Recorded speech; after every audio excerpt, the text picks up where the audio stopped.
somewhere. I gotta go, and you don't know how it feels. You don't know how it feels to be me.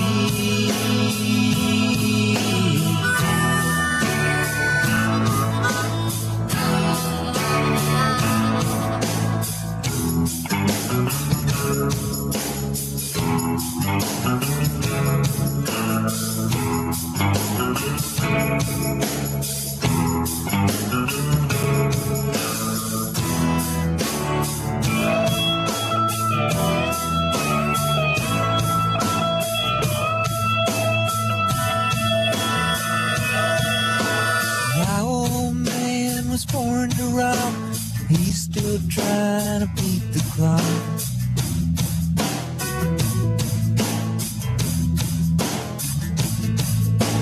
Think of me what you will. I've got a little space to fill. So let's get to the point. Let's hit another joint. Let's head on down the road to somewhere. I gotta go, and you don't know how it feels. You don't know how it feels. No, you don't know how it feels to be me. You don't know how it feels. You don't know how it feels. No, you don't know how it feels to be me.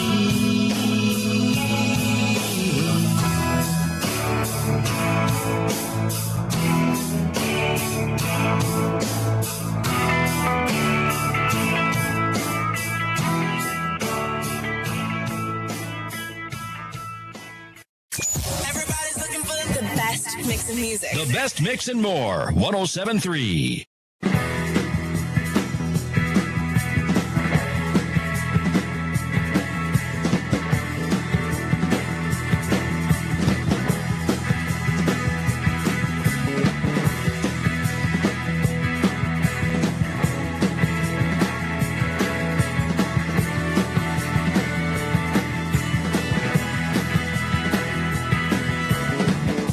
She stood there bright as the sun on that California coast. He was a Midwestern boy on his own. She looked at him with those soft eyes so innocent and blue. He knew right then he was too far from home.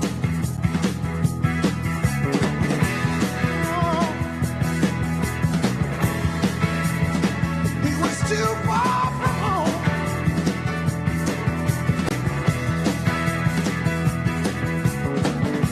She took his hand and she led him along that golden beach. It's time for Forest City High School football on Mix 107. It's time for Forest City High School football on Mix 107.3 with Zarin Eggestall. Thanks, John. Hello from Forest City High School. For the first time in 2024-2025, high school football comes to Forest City. The Indians and the Bulldogs of Algona getting set for this matchup this evening. Forest City 0-1 on the year, taking on number 3 in Class 3A, the Algona Bulldogs. For a second year in a row, these two teams will meet in Week 2 of the Iowa High School football season. Thanks so much for being here. My name is Zarin Eggestall. Beautiful night. We had a little bit of rain earlier this afternoon, maybe 3:30, 4 o'clock-ish, but right now, couldn't have asked for a better couple of weeks to start the high school football season. This is our pregame show brought to you by Kingland Construction Service in Forest City. They sponsor today's pregame show. Thanks so much to our good friends at Kingland Construction Service for sponsoring the pregame show, and KCS Customs for, of course, being a great supporter of Forest City Indian High School athletics. We'll come back in 30 seconds for the start of tonight's pregame show. Forest City and Algona from Forest City High School on a beautiful Friday night in Iowa. KCS Customs of Forest City. KCS is your Western snowplow dealer and can also customize vehicles with LED lights, leveling kits, Jeep accessories, and more. Find out how we can help your ride on Facebook at KCS Customs. KCS Customs of Forest City, your Western snowplow dealer and vehicle customizer.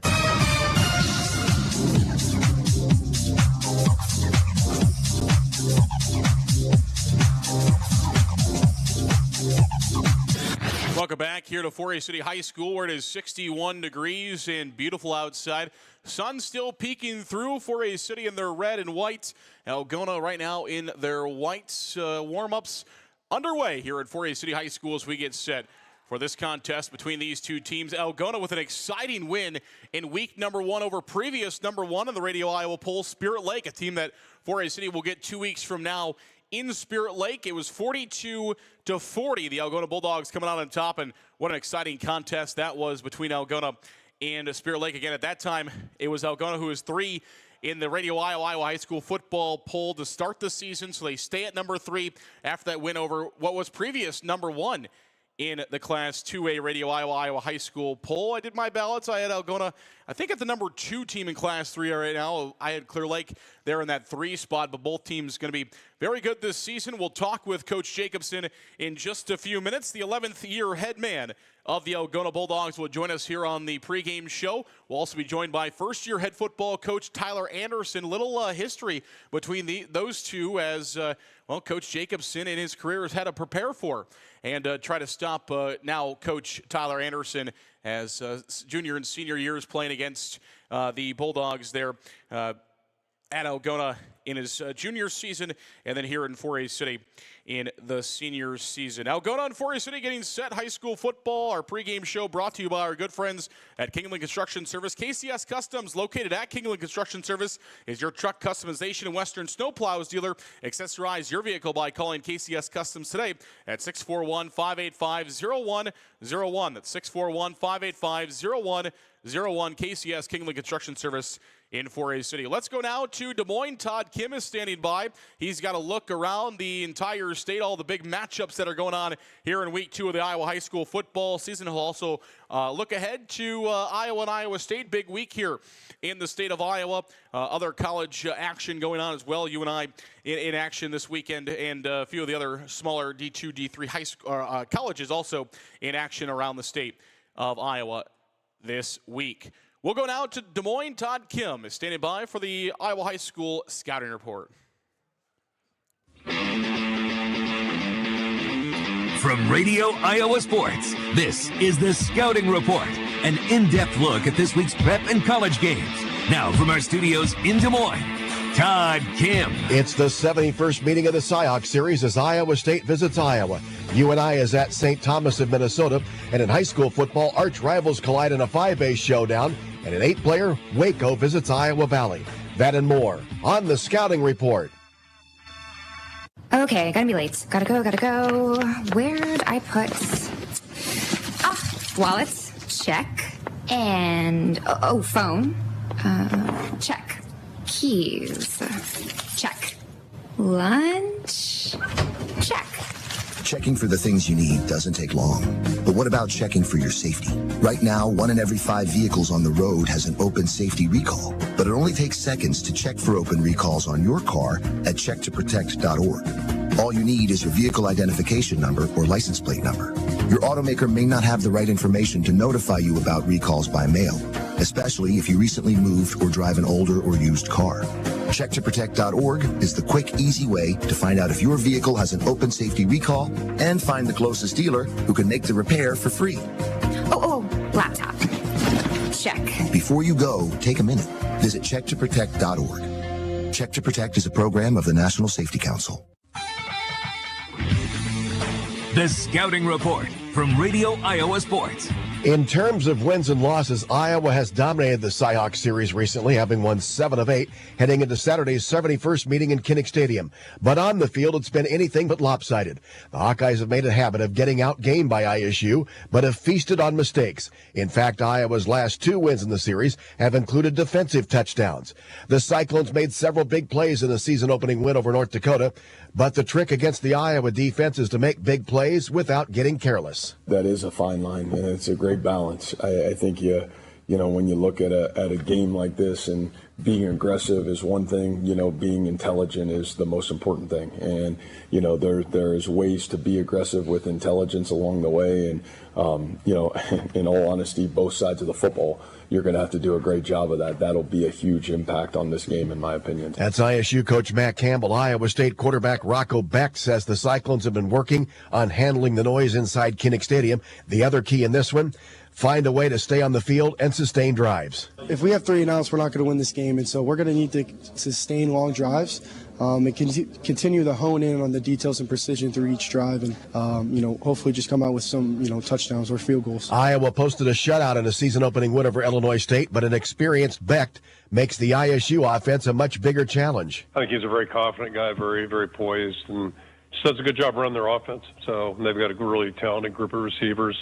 Tight end Brahmer's a really good football player, so they've got guys that they can get the ball to, and I'm sure they will. So he's done a really nice job leading their football team, and I'm guessing his best football is still ahead of him. That's Hawkeye coach Kirk Ferentz, who gets ready for his 34th game in this series, and Iowa linebacker Jay Higgins hopes the Hawkeyes' big game experience is an advantage. Luckily, we've got some older guys. I'm year 5. We got a lot of year 6 guys. We've played in big games before. Big Ten championship last year, bowl game against Tennessee, played at Ohio State. So any of those big games that the media tries to sell, we've had our fair share. So we just treat it like one of those. Iowa leads the all-time series 47-23. Kickoff in Kinnick Stadium 2:30. It'll be televised by CBS. After rolling to a season-opening win over Valparaiso, Northern Iowa hits the road to take on St. Thomas of Minnesota. In his first start at quarterback, Aiden Dunn completed 12 of 17 passes for 116 yards and 3 touchdowns in a 35-7 win. I thought he did a great job. He's a walk-on quarterback from Dubuque that stood in here for 2-3 years to learn the system, and he gets his first start and he operates like that. To me, that was an awesome job for him to build himself into that kind of player in the first game. That's UNI coach Mark Farley, and Drake is on the road to take on Eastern Washington out of the Big Sky Conference. High school football's next on the Scouting Report.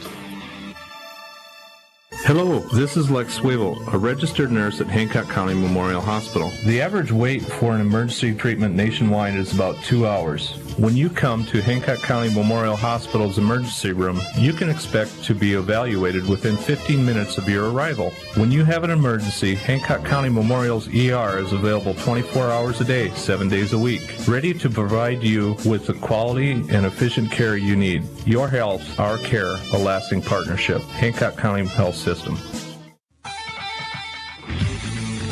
The Scouting Report from Radio Iowa Sports. The state's best large school rivalry is renewed in week 2 of the high school season, and it's a 1-versus-2 showdown as 5A top-ranked West Des Moines Valley plays number 2 Dowling Catholic. These schools have combined to win 15 large school state titles since 2000.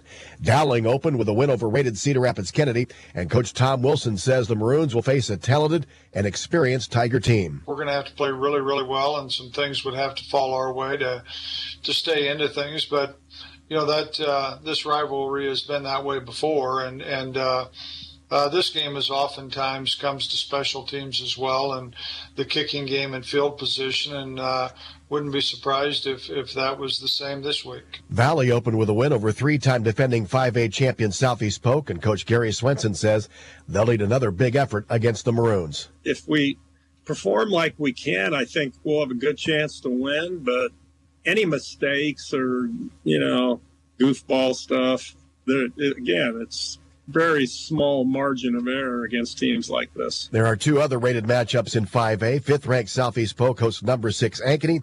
It's 7th-ranked Cedar Falls on the road at 9th-ranked Johnston. In Class 4A tonight, 8th-ranked Decorah opened with a victory, and the Vikings are on the road at 3A number 6 West Delaware. Darren Swenson has a preview. 2 perennial Northeast Iowa Powers with new head coaches will continue their rivalry Friday night in Manchester. Decorah, under new head coach Mike Tungan, was the only team in the state in Class 4A to shut out their opponent in a 33-0 victory over Waukon in Week 1. West Delaware, under new head coach Ryan King, fell to Highway 20 rival Western Dubuque in Week 1, 21-13. Vikings quarterback Louis Buxa threw for 119 yards and 2 touchdowns against Waukon. Hawks quarterback Brent Yankovic rushed for 124 yards and 2 scores against the Bobcats. The teams have split their last 6 meetings dating back to 2018. I'm Darren Swenson for the Scouting Report. Also in 4A, top-ranked Lewis Central visits Creston. It's number 2 North Scott at Waverly Shell Rock. 3A, top-ranked Williamsburg is at home against 4A, number 3 Cedar Rapids Xavier, while second-ranked Clear Lake is on the road at New Hampton. This season, Bex is recognizing student-athletes that are not only a star in athletics, but a player that shows heart in school, at work, through the community, and in the ag industry. Madeline Ryder of Beckman Catholic in Dyersville has grown up on a family farm and enjoys working with the cow-calf herd. I've always kind of just loved working with the cattle because they are unpredictable. It's something new every day, and it's always a different challenge, and I like that aspect of always having a different challenge on your hands to deal with. For Southeast Valley's Cale Van Sickle, interest in farming took off after his father let him drive a tractor at a young age. Probably about 4 or 5, we have an old International M. He'd let me drive that around the yard. I used to always sit on his lap, and he always let me steer. Cord Hamilton from Central Decatur has worked with livestock since he was young, and it sparked an interest in showing animals. From my sisters, they used to always show livestock before me, and I always helped them when they were getting their livestock ready for the show day. And I've always been really intrigued with that since I started helping them, and it just went from there. And Rachel Ehlers of Davenport West has been active on her family farm and even owns her own show goat business. When I started 4-H, I was about 9 years old, and I knew I wanted to show a goat.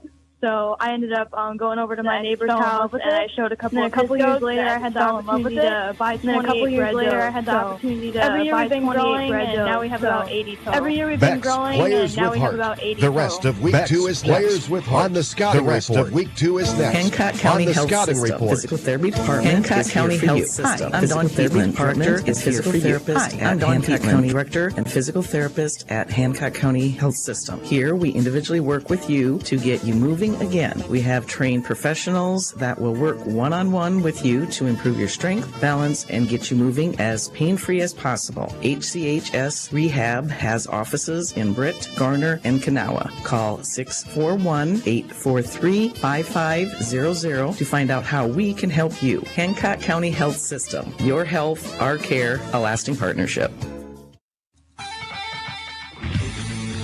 The Scouting Report from Radio Iowa Sports. Rateds collide in 8-player District 6 when number 6 Waco visits 8th-ranked Iowa Valley.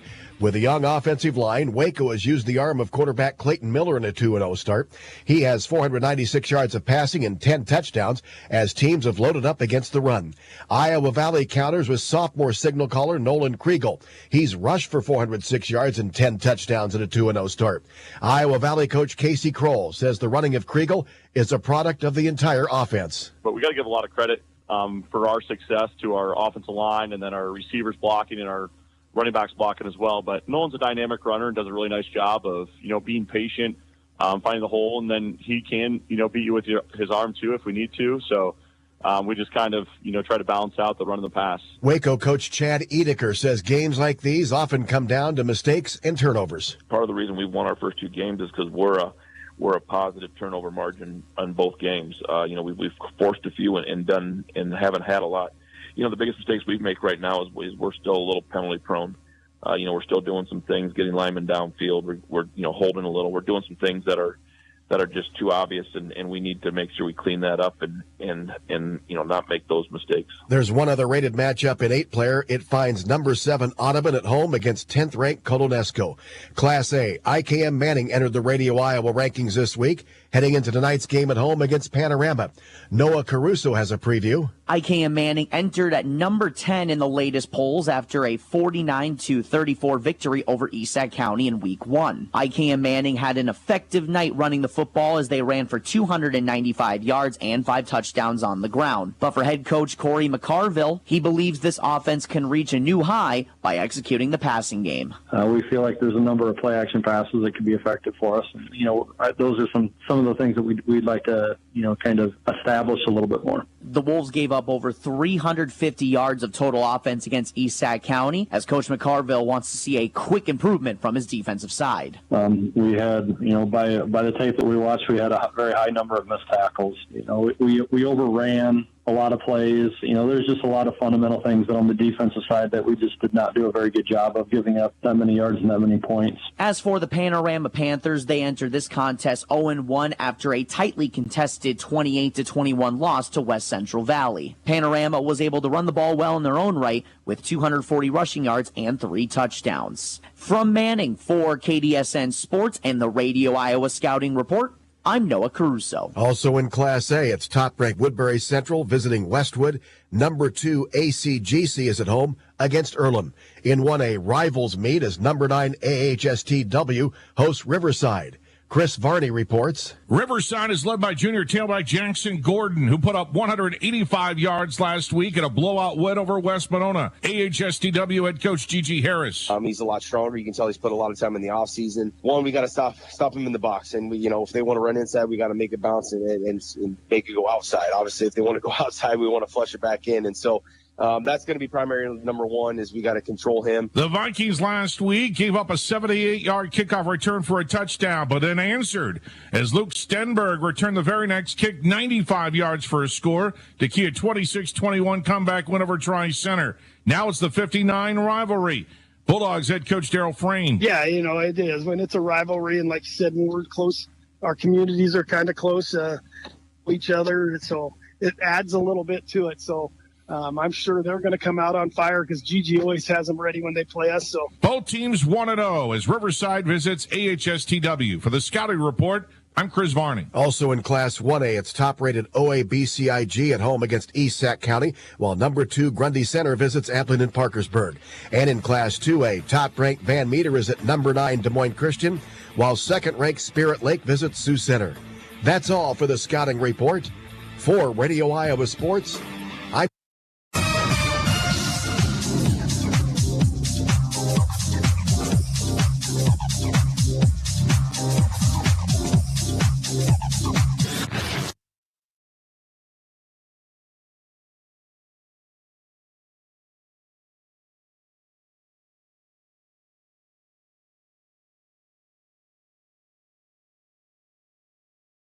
Lucas Woogie is your locally owned Cornelius Seed dealer here in Forest City. Cornelius Seed, an Iowa-based company, has a full line of corn and soybeans. Call Lucas today at 641-860-0595. Plant it, profit. Cornelius Seed from Lucas Woogie. First Choice Realty is proud to support our community's real estate moves. Summer is here and it's time to find your perfect home for your future. Call one of our trusted real estate agents, Bethany, Barb, Abigail, Mary, or Teresa, 641-585-2404, or visit us at fcrealty.com.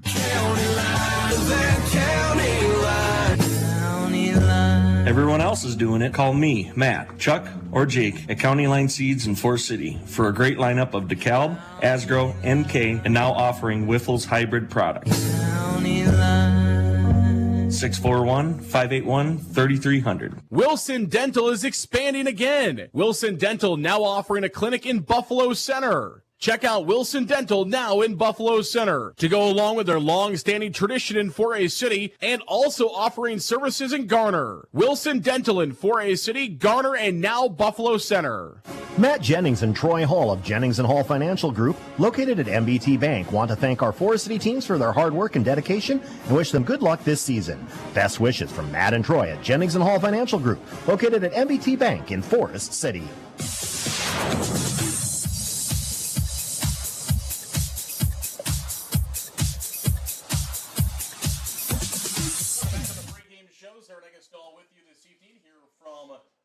City High Schools. We get set for the Algona Bulldogs and the Indians of 4A City. Our pregame show today brought to you by our good friends at Kingland Construction Service.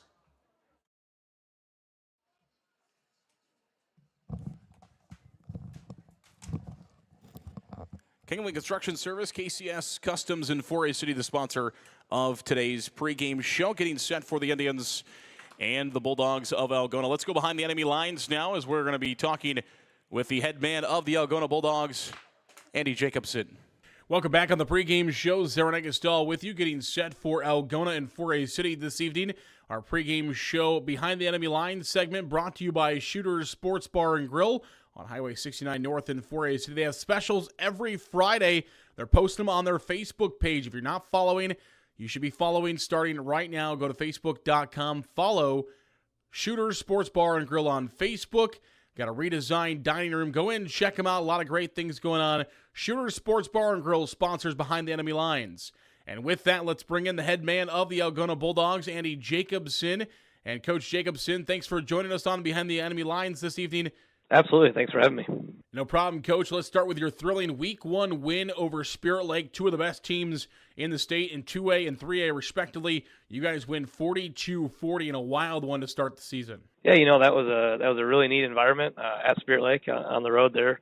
They have great facilities and an excellent environment. It was so loud, and it was a really good football game. Our guys were able to respond to a lot of different situations that we were put in, and I think both teams got better because of that game last Friday, and it was a good high school football game, and it was a really neat experience. Coach, it seemed like it from the videos I saw and from you talking about it there. Did it have kind of like a feel of a playoff game to start the season? Yeah, I don't know. Yeah, I mean, it was a big environment. It was, publicly there was a lot of noise about it, about being a good matchup. So certainly had that feel. Certainly was a loud environment. But like I said, there wasn't quite the pressure of a playoff game as far as, lose and go home. It was definitely an opportunity for our kids to get better, and I thought we did on Friday. And, Coach, if I got it right, 11th year as the head man of the Algona Bulldogs. Spent some time at Manson Northwest Webster before then, but 11th year here at Algona. Can you believe the time has already gone? 11 years at Algona, Coach. No, I can't believe it. And actually, I don't know if you knew this, but Forest City was the first team I coached against here. So opening Week 1, it was Forest City versus Algona. We had about an hour rain delay. At halftime, Forest City got us. They beat us that night. Anyway, so interesting fact for you there, by the way. Forest City was the first ever team that I faced as a head football coach here at Algona. Well, Coach, I did know that was your first game. I played in that game. You did? I didn't realize that. Do you remember the long halftime? I do. Yeah, we were sitting in the baseball field, underneath the baseball field, that long delay. It was pretty wild out there, but yeah, what a way to start. Yeah, for sure. And Coach Hedrington, I remember the head coach at the time. But anyway, it's a long time ago, but it certainly has gone fast. And, Coach, you've got a very good Algona Bulldog team coming to 4A City this evening. I know things didn't quite go the way you guys were hoping to last year, maybe trying to go a little bit further and kind of maybe some of the goals you had last year back again this year. And you guys are tapped as one of the favorites in Class 3A. Do you guys feel like a target on your back? Do you feel like, it's got to be a state semifinals or a state championship or a bust this year? I mean, what's kind of the expectations? No, I mean, I don't know that you can ever approach it like that. I think we talk a lot on our team of, controlling what we can control, and really that's just the next thing in front of you.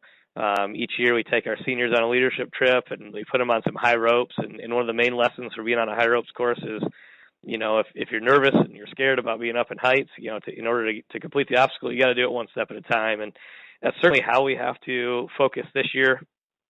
We have to take it one step at a time, each day at a time, continue to get a little bit better. And then, if we do that and we do it the best of our ability, we'll let the results, handle themselves, and then we can sleep easy at night. But we got to make sure we do it, one step at a time, one play at a time on Friday nights, one practice at a time during the week, and we'll let the results figure their way out that way.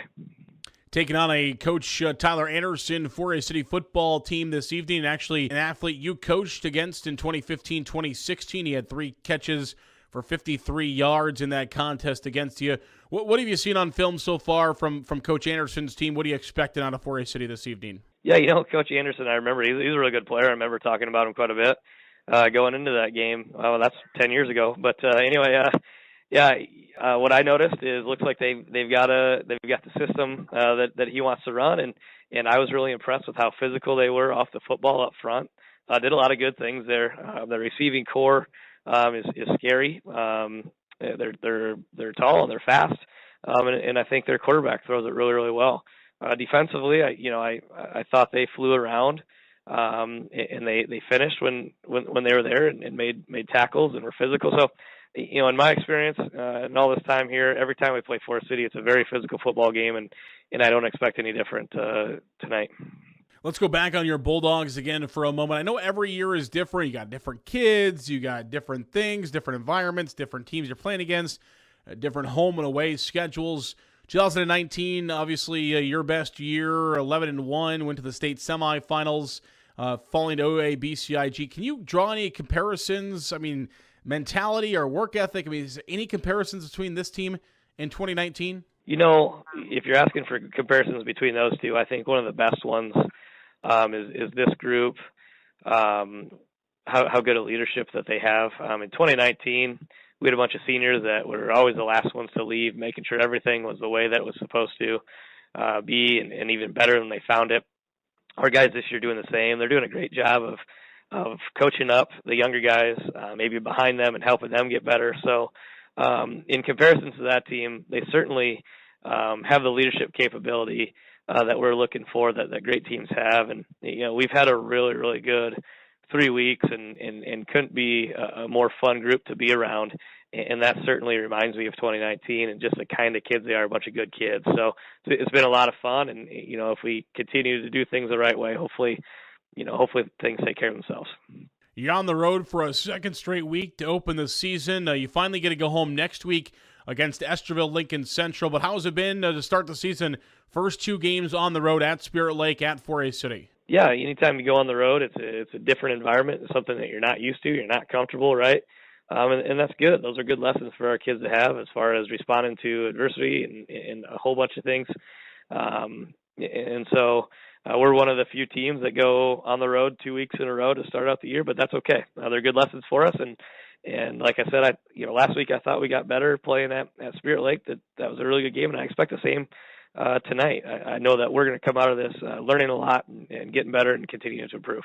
You got quite a few sophomores that are mixing it up this year with your seniors. You got a big senior base you talked about, but also some sophomores getting some first-time playing action. How have you seen those guys kind of mixed together between those new sophomores in your lineup along with the seniors that have been in your lineup for a couple of years? Yeah, no, certainly. Like I said, they're doing a great job. I think those sophomores are coming along. Certainly have some juniors in their first starting experience too, coming along, and like I said, our older guys, we lean on them heavily. They're smart kids, and they've been around it. They're doing a great job of coming alongside them and say, hey, listen, been exactly where you've been. Here's how I handled it. Here's how I learned from it, and that's been really powerful to see. And we look forward to seeing our group of seniors continue to do that, and look forward to seeing our younger guys continue to grow as well. Anything different your 4A City fans are going to see tonight from your Algona Bulldogs from maybe from a year ago? I don't know about that. Hopefully, they see a really good football game, 2 teams that are physical with each other, that are playing the game the right way, the way it's meant to be played, and that'll be a fun environment at Forest City, and certainly a good game. So looking forward to that. Coach, thanks so much for your time. Really do appreciate it. Good luck to the Bulldogs this evening. Not too much luck, but good luck to the Bulldogs. Coach, thanks for your time, and best of luck the rest of the way. Sounds good. Thank you very much for having me. That's Andy Jacobson, the 11th year head coach of the Algona Bulldogs, on our Behind the Enemy Lines program. Behind the Enemy Lines is brought to you by Shooter's Sports Bar and Grill in 4A City. Make sure you stop in before or after games. Shooter's Sports Bar and Grill, your headquarters, sports bar here in 4A City. Of course, check out all their great specials. You can do so by going to Facebook.com and Shooter's Sports Bar and Grill. They post specials every Friday, so make sure you check that out. Redone dining room. We got a lot of great things. Looks nice in there. A little bit more seating. You see some more TVs hanging up around the area. Shooter's Sports Bar and Grill under new management, new ownership, and doing a great job there at Shooters. We appreciate their support of Forest City Indian High School Athletics, and, of course, supporting us here at KIOW, sponsoring today's Behind the Enemy Lines program. Shooter's Sports Bar and Grill on Facebook, or check them out on Highway 69 North in 4A City. We're going to come back. When we do, we will be chatting with the head man of the 4A City Indians, Tyler Anderson, after their loss to Clear Lake last week, getting set to take on Algona this evening. It is 4A City and Algona, non-district, second straight game against a 3A opponent coming your way at the top of the hour, 7 o'clock kickoff tonight between 4A City and Algona. Come back with us in about a minute here on KIOW and live at KIOW.com. Shooters in Forest City is under new ownership. Hello, I'm Leah. I'm one of the new owners. Have you seen our weekly specials on our Facebook page? Posted every Friday. If not, give us a follow. We're committed to the same great service you have come to know and expect. So come on in and give us a try today. MBT Bank, based in Forest City, with 9 locations across northern Iowa and southern Minnesota to serve you. MBT supports the Forest City Indians, and we look forward to seeing our student athletes compete all year long. Good luck, Indians, from MBT Bank in Forest City. NIAC is proud to help support North Iowa athletes. Working hard and being part of a team is a great way to learn lessons for life, and learning is what NIAC is all about, beginning with high school juniors and seniors who can start building college credits now for free. Learn more at niac.edu.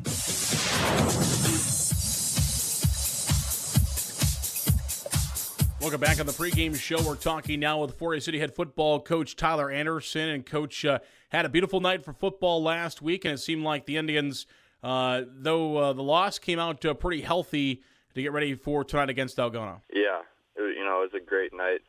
Not super hot, which is a benefit for us. We got a lot of guys that go both ways and play a ton of football for us, so having some good weather definitely helps them just stay fresher longer. And yeah, other than a few knocks and bruises and a bloody nose that would not stop with the kid in the first half, we came out of there healthy, which is a big thing. Definitely going to be some sore football players, but coming out of there healthy week 1 is a very big positive for this team moving forward. Taking on Algona tonight, Coach, you know what they pose, a highly ranked team, couple of Division I recruits. Big-time Algona team coming in. What is your team going to do? Try to take care of business. Just same mentality as we had last. Obviously they're going to be a team that's rated pretty high, especially they just knocked off number 1 Spirit Lake. They're going to come in playing some good football, and they definitely have some talent over there, but we got to go out there and compete for 4 quarters. If we can find a way to start better on offense in the first half and help our defense be off the field, and then just continue to work on being better tacklers, that'll be a big key for us. Coach, getting to play at home for the first time, that'll be pretty exciting for you, I'm sure, but also fun for the players and the fans, everybody in the community. Indians are home for the first time. Yeah, it's definitely easier playing at home. From a coaching perspective, from a player perspective, you don't have to get on the bus and travel and have your pants on a few hours before the game because you're riding over in them and all that. So being at home should be good for the guys to be able to be a little more relaxed, just being in an environment they're going to be more comfortable in, and trying to protect our home turf in front of our home fans should hopefully help them, just be ready to go, be energized for that. Coach, thanks so much for your time. I really appreciate it. Best of luck to the Indians tonight, taking on the Algona Bulldogs. Coach, thanks again for joining us. Sounds good. Thank you. That's the head coach of the Forest City Indians, Tyler Anderson. His first season, he'll be at home for the first time tonight. The Indians taking on the Bulldogs of Algona. Coming up in just a few minutes, 7 o'clock is the kickoff. We'll come back in 2 minutes on the pregame show. We'll talk more a little bit about Algona and Forest City. We got starting lineups ahead as well. More football here on the Kingland Construction pregame show. Our pregame show brought to you by our good friends at KCS Customs, a division of Kingland Construction Service in Forest City. Give them a call today, 585-0101. Kingland Construction Service, KCS Customs, truck customization, Western snowplow dealer in Forest City. We'll come right back in 2 minutes on KIOW and live at KIOW.com. NSB Bank wishes the Indians good luck. For the past 90 years, NSB Bank has provided the latest financial products and services with a community touch by local decision makers. Stop into your NSB branch location in Titanca, Forest City, Thompson, Mason City, or Northwood. NSB Bank, we're here for you. Member FDIC Equal Housing Lender. Higher Spear Insurance strives to be your all-encompassing agency, protecting everything from your home and auto to your farm, crop, and health. Find us in our 3 locations, Titanca, Forest City, and Thompson. Call 515-928-2085 or learn ways to protect your future at higherspearins.com. Grow Electric in Lake Mills is proud to support area athletics and proud to serve our new and returning customers. To get started on any electrical project, big or small, call 641-592-8282. Good luck, athletes, from Grow Electric in Lake Mills.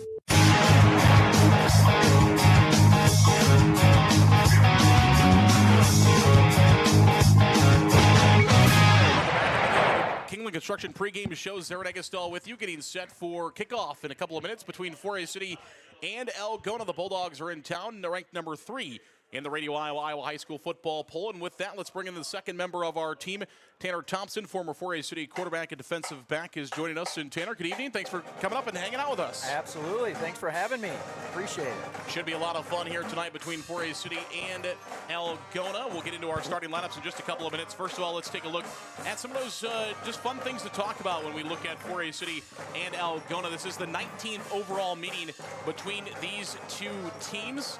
Dating back to 1941 was the first meeting between 4A City and Algona. That was an 18-0 win for the Indians in 1941. 4A City's last win in the series, 2016, 16-13 win here in 4A City. Last win for the Indians in Algona, which of course that won't change tonight, was a 14-6 win in 2014. That was the game that we were talking with Coach Jacobson with about in just a moment. That was his first ever game for the Algona Bulldogs. And of course, Tanner and myself, we were both playing in that contest. Long rain delay in that one. Lowest margin in this series between these two teams. 4A City won 7-6 in 1998. The largest margin of victory was a 43-0 victory for Algona in 2001. We mentioned the 19th overall meeting.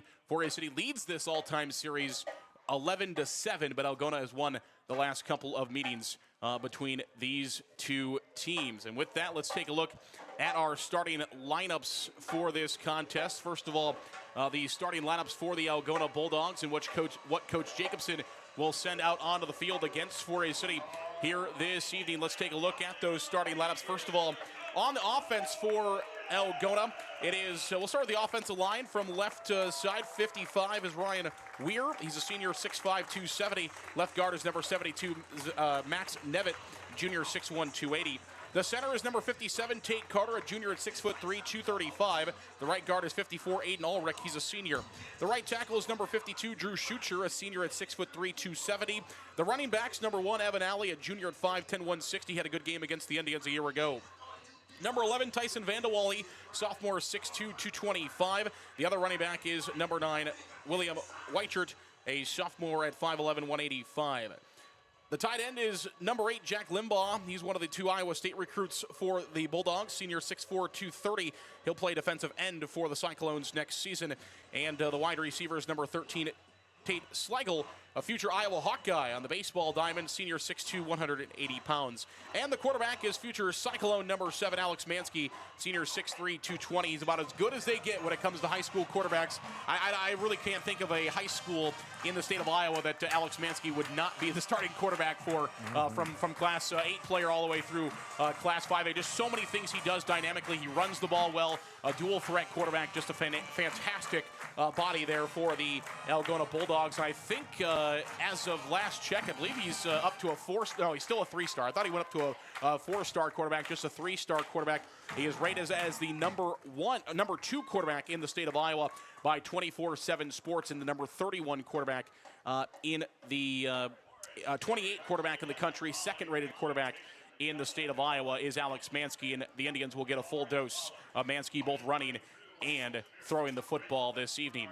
Taking a look at the starting lineups now of the Indians. This is how 4A City will counter. It'll look pretty familiar. Same lineups as they had in the opener against Clear Lake. On the offensive line, right tackle 77, Tristan Bransoy. The right guard is 57, Gabe Kozma. The center is number 63, Peyton Klein, 5'7", 230. He's a senior. Left guard is Gavin Litzen, number 56. And the left tackle is number 78, Brock Good, 6'1", 215. He's a senior. The tight ends, number 20, Corey Thorson, number 40, Luke Kearney. The Indians wide receivers, number 1, Carson Hall, number 10, Ty Sopko. The running back is number 24, James Hagan. The Indians quarterback is number 9, Ty Delavu. Defensively for 4A City, they will send Thorson Nick Donchie, 6'1", 190 senior, on the defensive line, along with Brock Good and Tristan Bransoy. The linebackers, James Hagan, Luke Kearney, and Ryan Bailey. The Indians' safeties are a couple of sophomores, Colin Thompson and Peter Wilson. In the corners are number 3, Carson Hall and Ty Sopko. We'll come back following the national anthem for kickoff between 4A City and Algona next here on KIOW and live at KIOW.com. Shooters in Forest City is under new ownership. Hello, I'm Leah. I'm one of the new owners. Have you seen our weekly specials on our Facebook page? Posted every Friday. If not, give us a follow. We're committed to the same great service you have come to know and expect. So come on in and give us a try today. Holland Contracting in Forest City for earth moving, large or small building projects, farm drainage, directional drilling, demolition, tire and automotive shop, and more. Call the construction experts at 641-585-2231. Holland Contracting in Forest City, dedicated to making the region a better place, one project at a time. Advanced Door Systems of Forest City. Advanced Door Systems is your Reno and CHI overhead door dealer. They also service any make or model of overhead door. Call 641-585-1900 or see them online at ads-doors.com. Advanced Door Systems, the right door, the right way. Hi, Olivia here from Everyday Nutrition in Forest City, offering meal replacement shakes and energizing drinks. Our drinks offer the everyday energy and vitamins you need without the dreadful crash you get from the other drinks. But that's not all. Not sure where to start with your wellness journey? Inquire on Facebook or stop by today. Malin Egg Service of Forest City is a proud supporter of Forest City High School athletics. Nate Malin is with you from the word go. From planting to harvest, you can count on Nate. Contact him today in Forest City at 641-860-1712. Nate will help you put the right seed on your acres. 641-860-1712.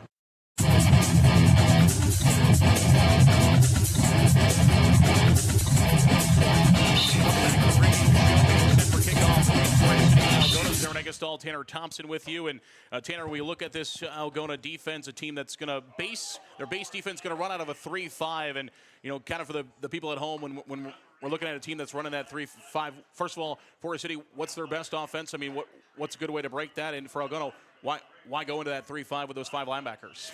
Well, I would think for Algona, they're probably looking at their athletes that they've got at linebacker and thinking, you know what, hey, we should put them really as many of them on the field as we kind of can, and that puts them at those 5 linebackers. Allows them to line up on the edge, kind of act as like a defensive end, but be able to drop back into the pass a little bit easier. Gives them the ability to mix in some different blitzes and coverage off of that too. I think the biggest thing is if we can, as an offense, find a way to break through. Again, they're not as big with only 3 defensive linemen up front. You know, find a way to get some, you know, kind of pressure or get some runs up the middle a little bit. That might be a way to break that in instead of trying to go outside as much where they might have some more speed. So it'll be interesting to see. Algona's got a lot of great athletes. Yeah. So it'll be interesting to see how Forest City tries to handle that tonight. And honestly, they put almost 2 linebacker-sized guys up on the defensive line too. So it's almost at times like they have 7 guys out there that can play linebacker. Limbaugh, a guy that's 6'4", 230. Myriu's going to be 6'3", 230, a guy that, you know, has got a linebacker size. And Ulrich got a little bit bigger this year. Ulrich a little bit smaller last year, but still just a 5'10", 210-pound defensive tackle there for the Algona Bulldogs. And Forest City, obviously, offensively, we saw them start to click a little bit there in the second half, hit a big pass play down the middle. Of course, I'm sure they went back and saw some things that were working, some things they wanted to work on going into this game. Right. Yeah, I think they really found some strides or some good things that at least take away from obviously a tough game last week. You know, they found some things that started to work towards the end. Hopefully they can use that and build off of it for a start here tonight. Algona has won the toss. They will receive. Forest City will kick off to start the ball game. And we will get to see that Indian defense out on the field for the first time. We're going to get to see Alex Mansky and the Algona offense start this ball game off here against Forest City as the Indians. 63 degrees here outside. Beautiful weather in Forest City getting ready. You really couldn't ask for a better 2 nights to start high school football last week and this week. Exactly. Yeah, you still saw some cramping last week. You know, that's always one of the worries in these early weeks is that it's going to be so hot that you get some kids cramping out there. But had a little bit of that still last week, even though it was a little bit cooler. But, yeah, tonight, 63 degrees. I mean, that's nice. That's nice to play football in for sure. And it's just going to get a little bit cooler as the sun goes down. Be really nice. No doubt about that. Absolutely. Going to be great weather outside. Of course, the Forest City football field here behind the high school runs east and west. And so we will see these teams coming out here in just a couple of minutes. Our officials for this evening's contest. Our head referee tonight is Mr. Lance Lasher. The umpire is Eric Trees. The head linesman is Greg Henn. The other linesman is Dan Caffrey. And the back judge is Mark Moyne. Algona in all whites, white helmets to go along with the white jerseys and white pants. Forest City will be in the white helmets, red jerseys, and white pants. Ty Sopko will tee it up from the 40-yard line, left side of your radio dial. East side of the field, Algona back to receive. Reno and Ali are the 2 receivers back to receive for the Bulldogs and they are on the west end of the field. Great crowd on hand. Well, their football team in the end zone, they're here to watch, and we are underway. The home opener 2024-2025. Moreno's got it at the 9-yard line, and he's got a wide open hole to the 30, 35, across the 35 to the 36. That hole opened up. It was seeping. Forest City actually closed it pretty well, but Moreno had a good run up the middle there. Yeah, no doubt about where he was going to be taking that ball, right through that hole right there. And surprised, how quickly we were able to close it down. But still a very good return, getting out to, about 36 it looks like. Just about the 36-yard line as the Algona offense will break the huddle there, and we will see the 3-star Iowa State recruit Alex Mansky and company has got a running back in the backfield. They've got a receiver to the right, a receiver to the near side. Tight end a wing in the game. Tight end is Limbaugh. Here's the play-action pass. Mansky looking for a home run ball to start the game, and it is caught by Alley across midfield all the way inside at the 25-yard line. They go deep on play number 1 to Evan Alley, and it is a big one from Mansky, and he got in there a little bit short of the pass. Alley had to come back for it, but he makes the play. He did, yes, and really Sopko really was close to getting in there, being able to maybe break it up a little bit, but just great hands, too, by the receiver right there, getting behind the defense. Algona trying to start with a big play, and they do as Mansky completes. He was a 10 of 18 in week number 1 against Spirit Lake. Mansky takes the snap. This time he's going to hand it off to the right side. It's Whitechurch, and he's got running room across the 15 inside the 15-yard line, about down to the 10-yard line, so give him back-to-back first downs on back-to-back plays. As Whitechurch just takes it from left to right. No huddle offense here for Algona. Colin Thompson on the stop for the Indians.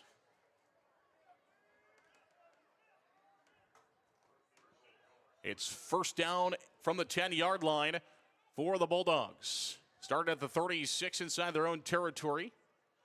One man in motion. Oh, they snapped the ball. Nobody was ready for it. Mansky, the ball's going all the way back to the 35. Now he's going to scramble, look to throw. He's pushed out of bounds. They make the catch at the original line of scrimmage. Oh, incomplete, excuse me.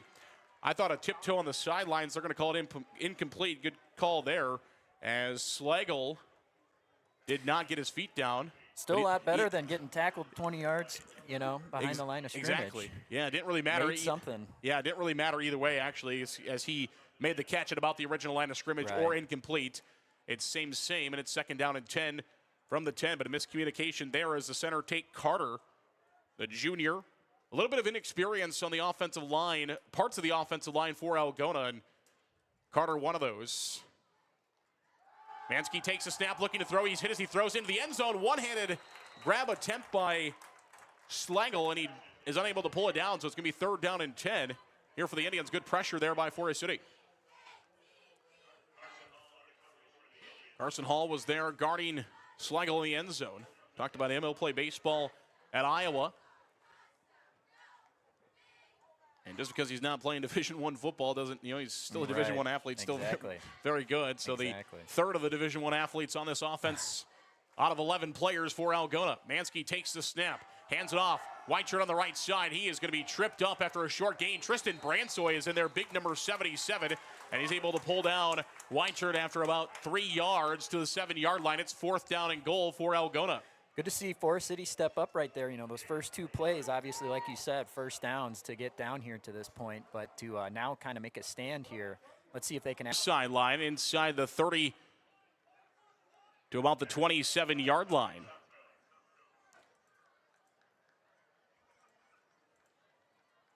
Sopko again on the stop for Forest City. Back in action here. Hopefully you're joining us back on the video stream. We apologize. Had a technical difficulties, but we are back now. 8:56 to go in the opening quarter. 7-0 Algona. Mansky in the gun. He's got 2 receivers right. Whitechurch in the backfield with him. Mansky claps his hands. He'll snap it, hand it off to Whitechurch. And he's got some running room across the middle. Across the 20, inside the 20 near the 15-yard line. Host of Indians there trying to bring him down. But a good push up front by that Algona defensive line. Peter Wilson, the one that eventually makes the stop for Forest City. Algona still moving, first down and 10. Now they're at the 16 looking in. 8:25 to go in the opening quarter. One receiver right, one receiver left. Mansky back to pass, looking to throw. Near side, it is caught by Alley, and he loses the football. No, they're going to say incomplete. Good defense there by the Indians as Carson Hall in defense for 4A City ends up breaking up that pass. I think the Indians would have much rather a catch be made there, as there was more red shirts than there were white shirts to recover that football. Yeah, maybe another half second later, but no, good break by Carson Hall right there, being able to break up that play. At least stop a little bit of Algona from moving forward.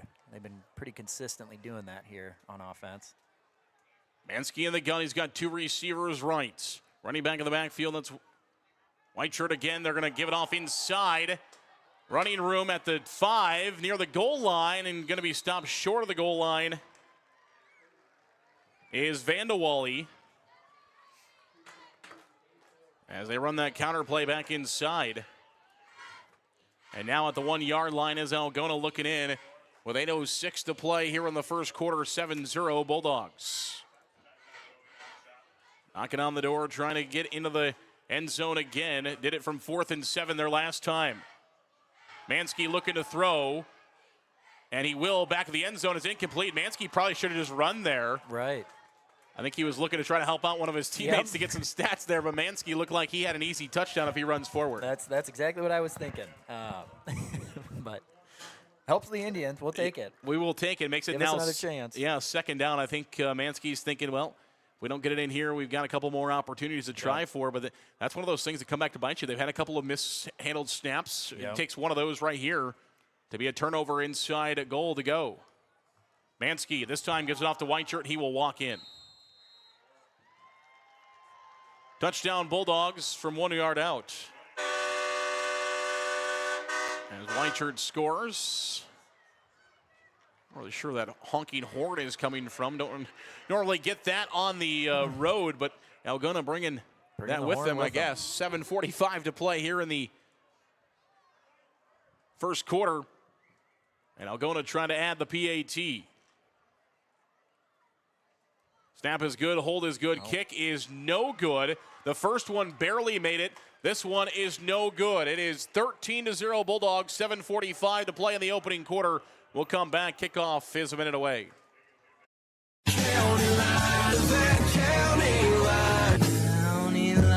Everyone else is doing it. Call me, Matt, Chuck, or Jake at County Line Seeds in Forest City for a great lineup of DeKalb, Asgrow, NK, and now offering Wiffles hybrid products. 641-581-3300. Wilson Dental is expanding again. Wilson Dental now offering a clinic in Buffalo Center. Check out Wilson Dental now in Buffalo Center to go along with their long-standing tradition in 4A City and also offering services in Garner. Wilson Dental in 4A City, Garner, and now Buffalo Center.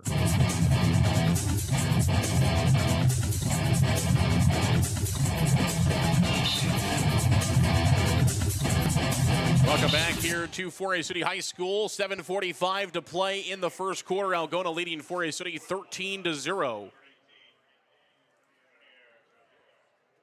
Pirlo is going to attempt to kick this one off again. The Indians will be back to receive. Once again, looks like Deegan Moore is here on the near side for the Indians. And for 4A City on the far side, Colin Thompson back to return this kick. Both are at the 10-yard line. High kick going to be taken by Thompson at the 20. Running room across the 25, and he'll be stopped there as he's thrown down just across the 25-yard line. Get him at the 27. Maybe the 28. Looks like the 28-yard line, so the Indians will start first down and 10 from the 28. And obviously we want to see what the Indian offense can do. We didn't get to really see much from the Indian offense their last trip out. Hopefully see some good things. Again, we need some momentum right now, giving up 2 straight scores to Algona here with about 7 minutes left still. Delavue's under center, going to send 2 in motion. Cox and Thorson from right to left across the formation. 2 to the near side. They're going to pitch it off to James Hagan. He's got some running room. Hagan 30 across the 30 to about the 32, 33-yard line where he'll be brought down. Making the stop for Algona was Nathan Mansky, the sophomore brother and the future quarterback of the Algona Bulldogs. So just when you think you're going to get rid of Alex Mansky after this year, Nathan Mansky is waiting in the wing and will likely be the man to go to next year. Here to the near side, the Indians will send one receiver to the far side. Delavu is in the gun. He's got Kearney and Hagen. Now they throw the whistles this time and blow it dead. Referees get it correct. This time an encroachment on Algona. That's the exact same thing Forest City did in the first drive. And they ruled it a fumble and gave Algona the football, which allowed them to march back down and punch it in. I think the main difference here is that we didn't actually snap it. Snap the football. That was the big thing that must have made it, maybe confusing that first time. But, yeah, that snap count's been working. And the encroachment allows Forest City for a first down. So first down and 10 Indians. 3 down linemen for Algona. Hand off to Hagen. Hagen bounced off one. He's going to be drugged down. Contact made by Landon Thompson, the senior 5'10", 175, a linebacker for Coach Jacobson's team. Bringing down Hagen at the 37-yard line. It'll be second down and 11. They give him a loss of 1 with 6:47 to play here in quarter number 1. Indians will break the huddle. 2 in the backfield. It's Kearney and Hagen again. 1 to the near side, 1 to the far side. Thorson in the game as a tight end to the right side of the formation for the Indians. Showing blitz on the left side is Algona. They will bring it. Across the middle, pass is dropped by Sopko near the 40-yard line. Would have been a short gain of about 3 or 4, but through the in and out of the hands. And sometimes those close passes a little bit tougher because it's coming on a little bit of a zip as Delavu's throwing that one, but one you'd like to have there near the 40-yard line. It'll be third down and 11 for the Indians. And it looks like, too, I believe Algona's doing a 3-3-5 right now. 5 defensive backs. Am I seeing that right? Algona is showing that look right now. And everybody kind of in a hawk formation here. Nobody's down. They had 5 guys rushing, 5 guys back. Right. Here's the throw. It's going to be incomplete. Kind of maybe messed up a little bit with the Indians where they were protection-wise when you've got 5 guys standing up all in kind of a linebacker position, more of like a hawk defense for Algona there at about the 37-yard line. No down linemen. They had 5 guys up near the line of scrimmage in the box, showing that they were coming with nobody down. That had those 5 DBs and 1 guy playing in the middle. It's fourth down and 11, and Forest City will have to boot it away. Delavu is in punt formation here for the Indians. And he will get set to boot this one away, but not before timeout Algona. Coach James Jacobson wants to talk about this one before the Indians will boot it away. It's fourth down and 11. 6:23 to play in the opening quarter. We'll come back in 1 minute. More football on KIOW and live at KIOW.com. Matt Jennings and Troy Hall of Jennings & Hall Financial Group, located at MBT Bank, want to thank our Forest City teams for their hard work and dedication and wish them good luck this season. Best wishes from Matt and Troy at Jennings & Hall Financial Group, located at MBT Bank in Forest City. MBT Bank, based in Forest City, with 9 locations across northern Iowa and southern Minnesota to serve you. MBT supports the Forest City Indians, and we look forward to seeing our student athletes compete all year long. Good luck, Indians, from MBT Bank in Forest City.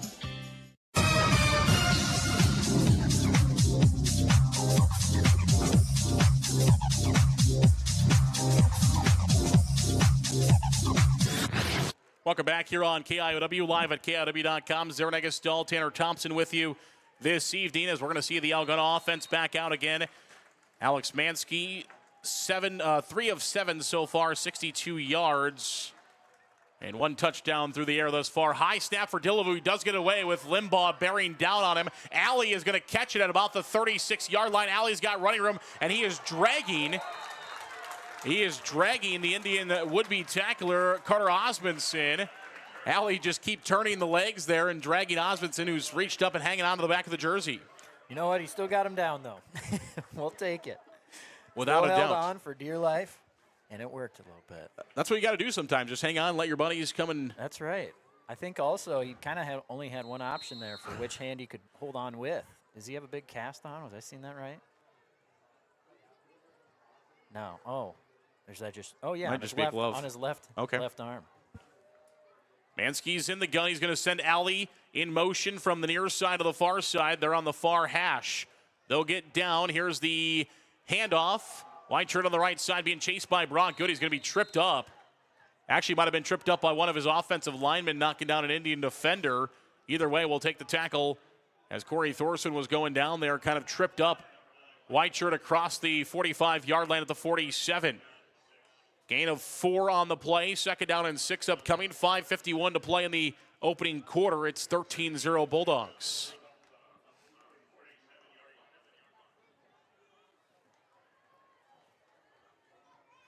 Corey Thorson credited for the tackle there for the Indians. Smansky in the gun. He will play action pass to the near side. That's Limbaugh. And Limbaugh's got running room, the tight end across midfield. He's still on his feet, 20, 15, and he's finally knocked out of bounds by Peter Wilson. Peter Wilson coming in and throwing some wood there on the big old tight end for Algona, but still results in a big gain for Jack Limbaugh, the two-star defensive end recruit of the Iowa State Cyclones. 6'4", 230 is what he stands as a senior, and now Algona once again knocking on the door as they've got first down and goal from the 10 with 5:15 to play here in the opening quarter. Mansky's in the gun. White shirt with him, 2 receivers rights. He's going to play action pass. Slant to Slagle. He's open. He's in the end zone. Touchdown. 10-yard slant play to Slagle. Touchdown Bulldogs, and it's now 19-0 Algona with 5:11 to play in the opening quarter. That's just a quick developing play and tough to defend coming on the inside there for the Indians. Algona back to attempt this PAT again. Thought maybe they would try for a 2 here to get them back onto normal 7-point schedules. They won't. They'll keep attempting the PAT, and this time it sneaks through a little bit higher that time, and it's 20-0 in favor of the Bulldogs. 5:11 to play here in quarter number 1. It's Algona 20, Forest City 0. More football is a minute away. NIAC is proud to help support North Iowa athletes. Working hard and being part of a team is a great way to learn lessons for life, and learning is what NIAC is all about, beginning with high school juniors and seniors who can start building college credits now for free. Learn more at niac.edu. NSB Bank wishes the Indians good luck. For the past 90 years, NSB Bank has provided the latest financial products and services with a community touch by local decision makers. Stop into your NSB branch location in Titanca, Forest City, Thompson, Mason City, or Northwood. NSB Bank, we're here for you. Member FDIC Equal Housing Lender.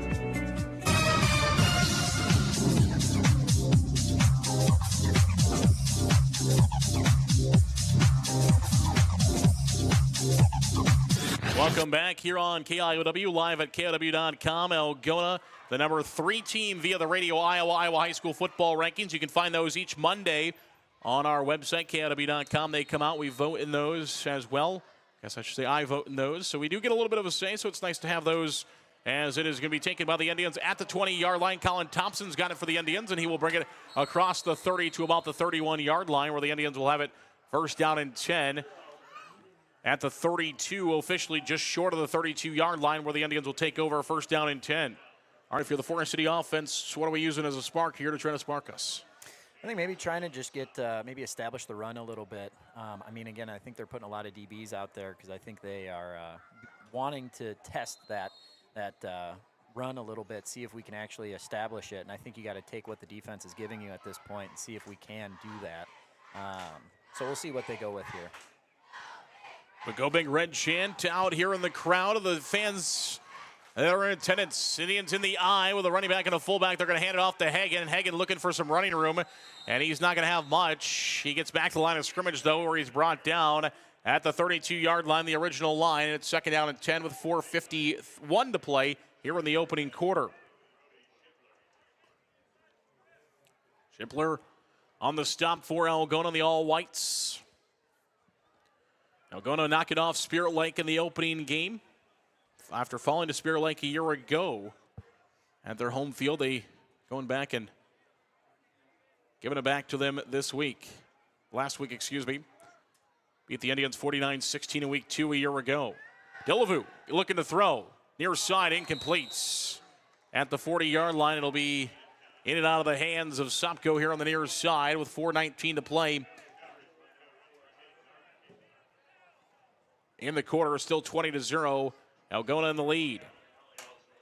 Algona, if you join us during the pregame show from Kingland Construction Service, talked with Coach Jacobson, not the ending of the last season that they were quite hoping for. As the Bulldogs losing to Sioux Center in that opening round of the postseason, much higher aspirations this year as they did a year ago. But playing in Class 3A, got some really good teams night in and night out. Absolutely. Delavu back to pass. He will throw. It's intercepted by Alley at the 30, 20, 15, 10, 5 touchdown. Alley with a pick six, 32 yards on the pick six for Alley from the original line of scrimmage as he intercepted that at about the 35-yard line, and he goes all the way in for the Algona touchdown as Evan Alley has the first interception of the season for the Bulldogs. They recovered a fumble last week, actually came into this game, turnover battles. Both teams were +1. Indians recovered a fumble of Algona last week, did not turn it over. Algona recovered a fumble of Spirit Lake last week and did not turn it over. So came in, both teams at +1 of the turnover battle, but Algona giving 4A City their first turnover of the season as it's a pick six for Evan Alley, the junior corner. Yeah, and he really seemed to see that all the way. You know, he was just waiting for Delavu to throw that ball, and he jumped right on it, and pretty open from there to be able to run it back in for a touchdown. And the PAT this time is up, and it is good again. Just gets through the uprights. 4:11 to play in the opening quarter. It's Algona 27. The Indians of 4A City 0. More football is a minute away. Higher Spear Insurance strives to be your all-encompassing agency, protecting everything from your home and auto to your farm, crop, and health. Find us in our 3 locations, Titonka, Forest City, and Thompson. Call 515-928-2085 or learn ways to protect your future at higherspearins.com. Grow Electric in Lake Mills is proud to support area athletics and proud to serve our new and returning customers. To get started on any electrical project, big or small, call 641-592-8282. Good luck, athletes, from Grow Electric in Lake Mills.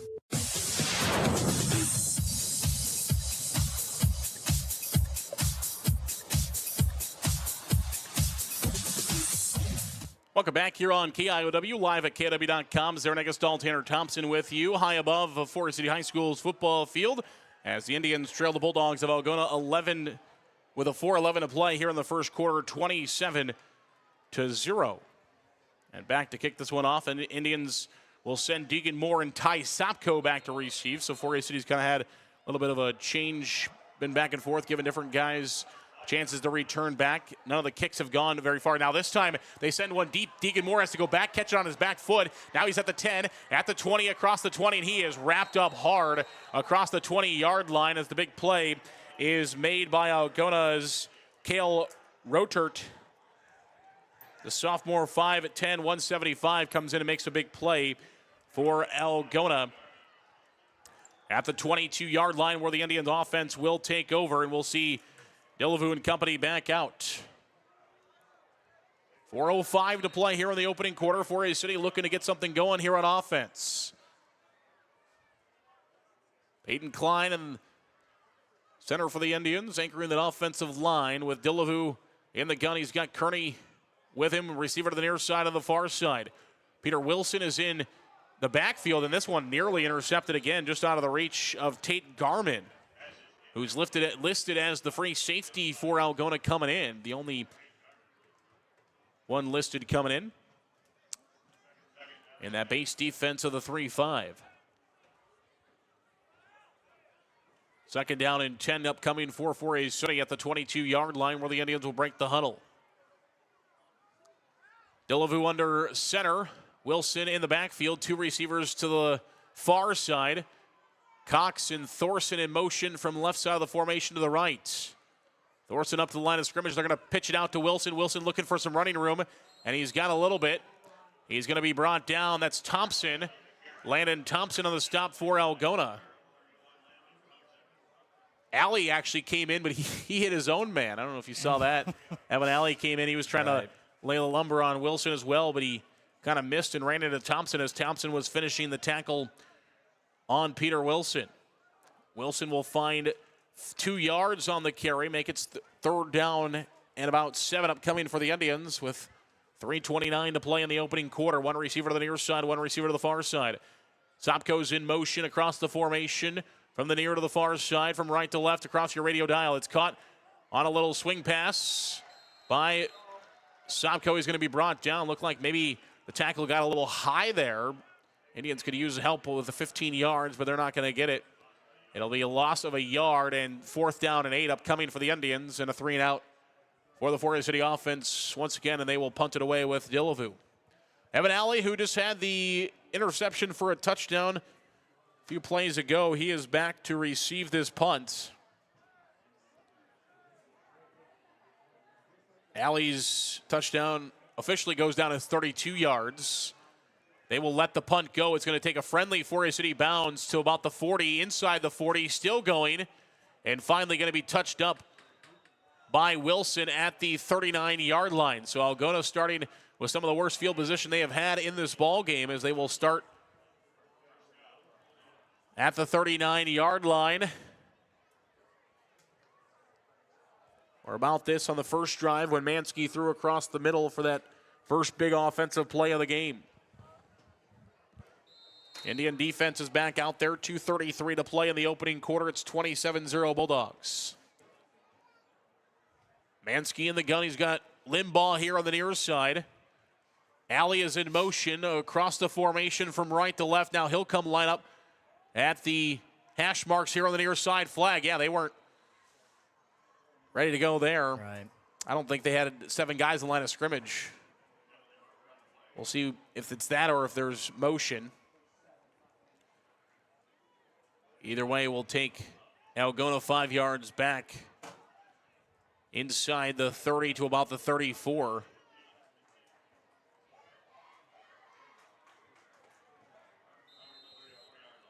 .232 to play here in the opening quarter. It's 1st down and 15 Algona.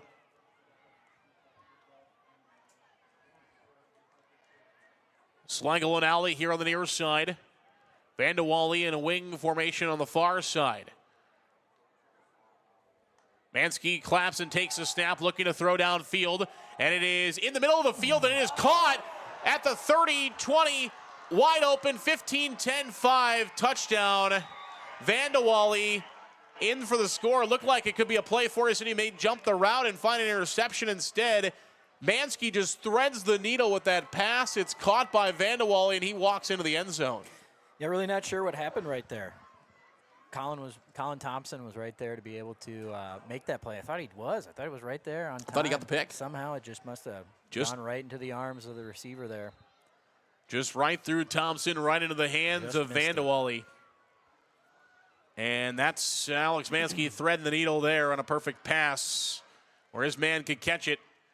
And it's another touchdown for Algona. PAT is good. 2:22 to play here in the opening quarter. It's Algona 34. It's the Indians 0. We'll come back for kickoff when we come back on KIOW and live at KIOW.com. Shooters in Forest City is under new ownership. Hello, I'm Leah. I'm one of the new owners. Have you seen our weekly specials on our Facebook page? Posted every Friday. If not, give us a follow. We're committed to the same great service you have come to know and expect. So come on in and give us a try today. Holland Contracting in Forest City for earth moving, large or small building projects, farm drainage, directional drilling, demolition, tire and automotive shop, and more. Call the construction experts at 641-585-2231. Holland Contracting in Forest City, dedicated to making the region a better place, one project at a time.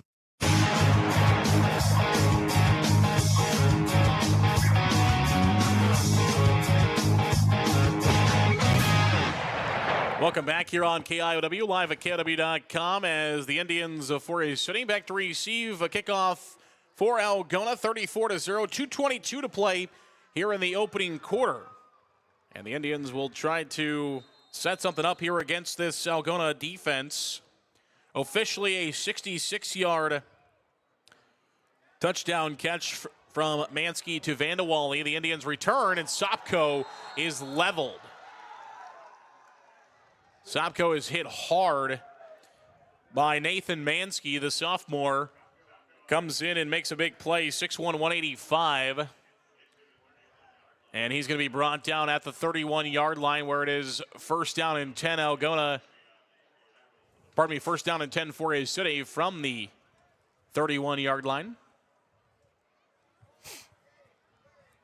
And the Indians will bring their offense back on the field, trailing 34-0 with 2:17 to go. in the opening quarter. One receiver to the far side, two receivers to the near side. Tight ends in the game. Indians will send Peter Wilson in motion. They're going to pitch it out to him. Wilson looking for a blocker. He's got some running room across the 33 to the 34 and breaks forward to the 35 where he's finally brought down. One of the bigger offensive plays in the game for the Indians will be a 5-yard pickup for Peter Wilson on first down. Actually, only about 4. So second down and 6 upcoming. And Wilson just got a blocker in front of him and was able to break forward for some extra yards to the 35. Two receivers to the far side, one receiver tight end formation, and Thorson to the near side of the line of scrimmage under center, Dillavu.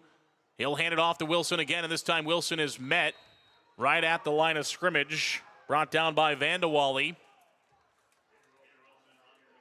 Vandewally was there, helped out by Will Limbaugh, the sophomore brother of Jack Limbaugh. Algona's doing a great job of timing up the snap right now. I think that's really throwing off our offensive line, not really being ready when the defense is getting really kind of a running start on them, seeming to struggle handling that right now.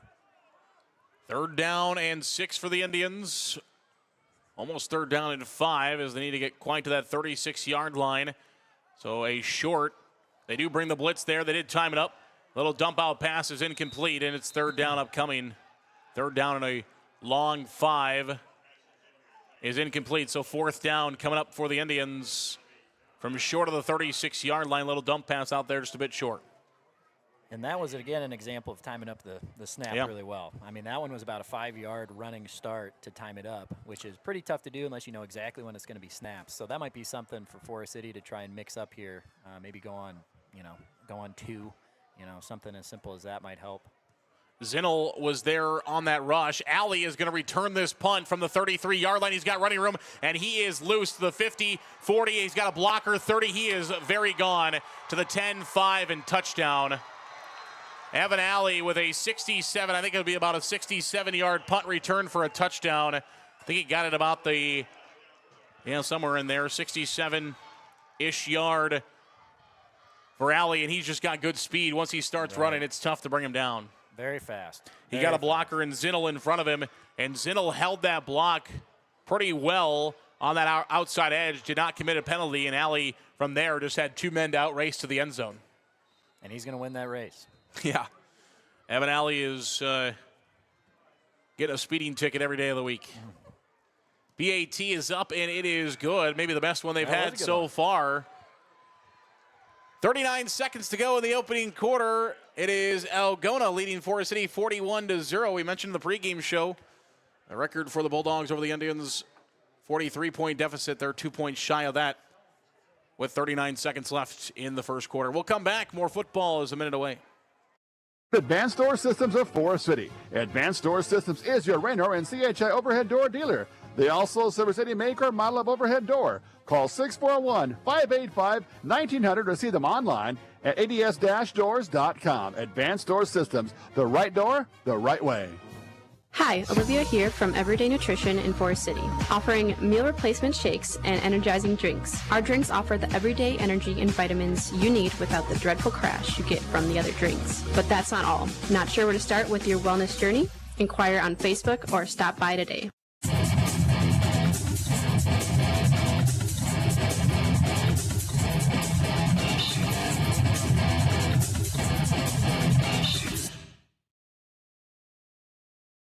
Welcome back here on KIOW, live at KIOW.com. 39 seconds to go here in the opening quarter, 41-0. Algona in the lead over Forest City, and the Indians will put their offense back out there looking to try to solve this Algona defense. And the kick will be taken at about the 16-yard line. Deegan Moore looking for some running room. He's got a little bit. Still on his feet at about the 30.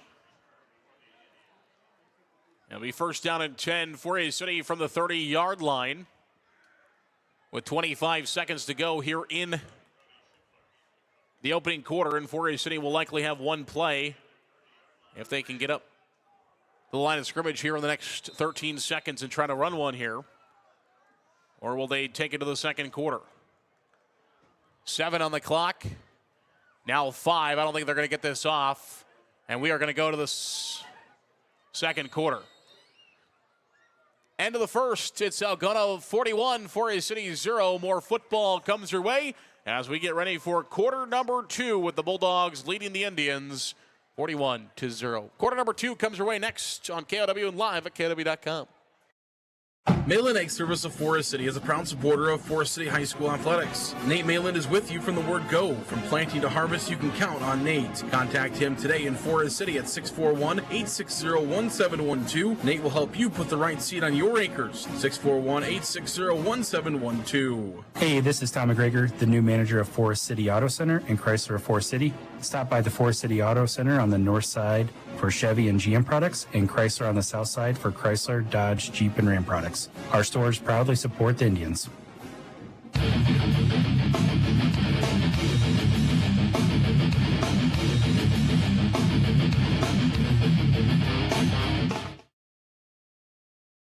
Welcome back here on KIOW, live at KIOW.com as we head to quarter number 2. We'll switch ends of the field.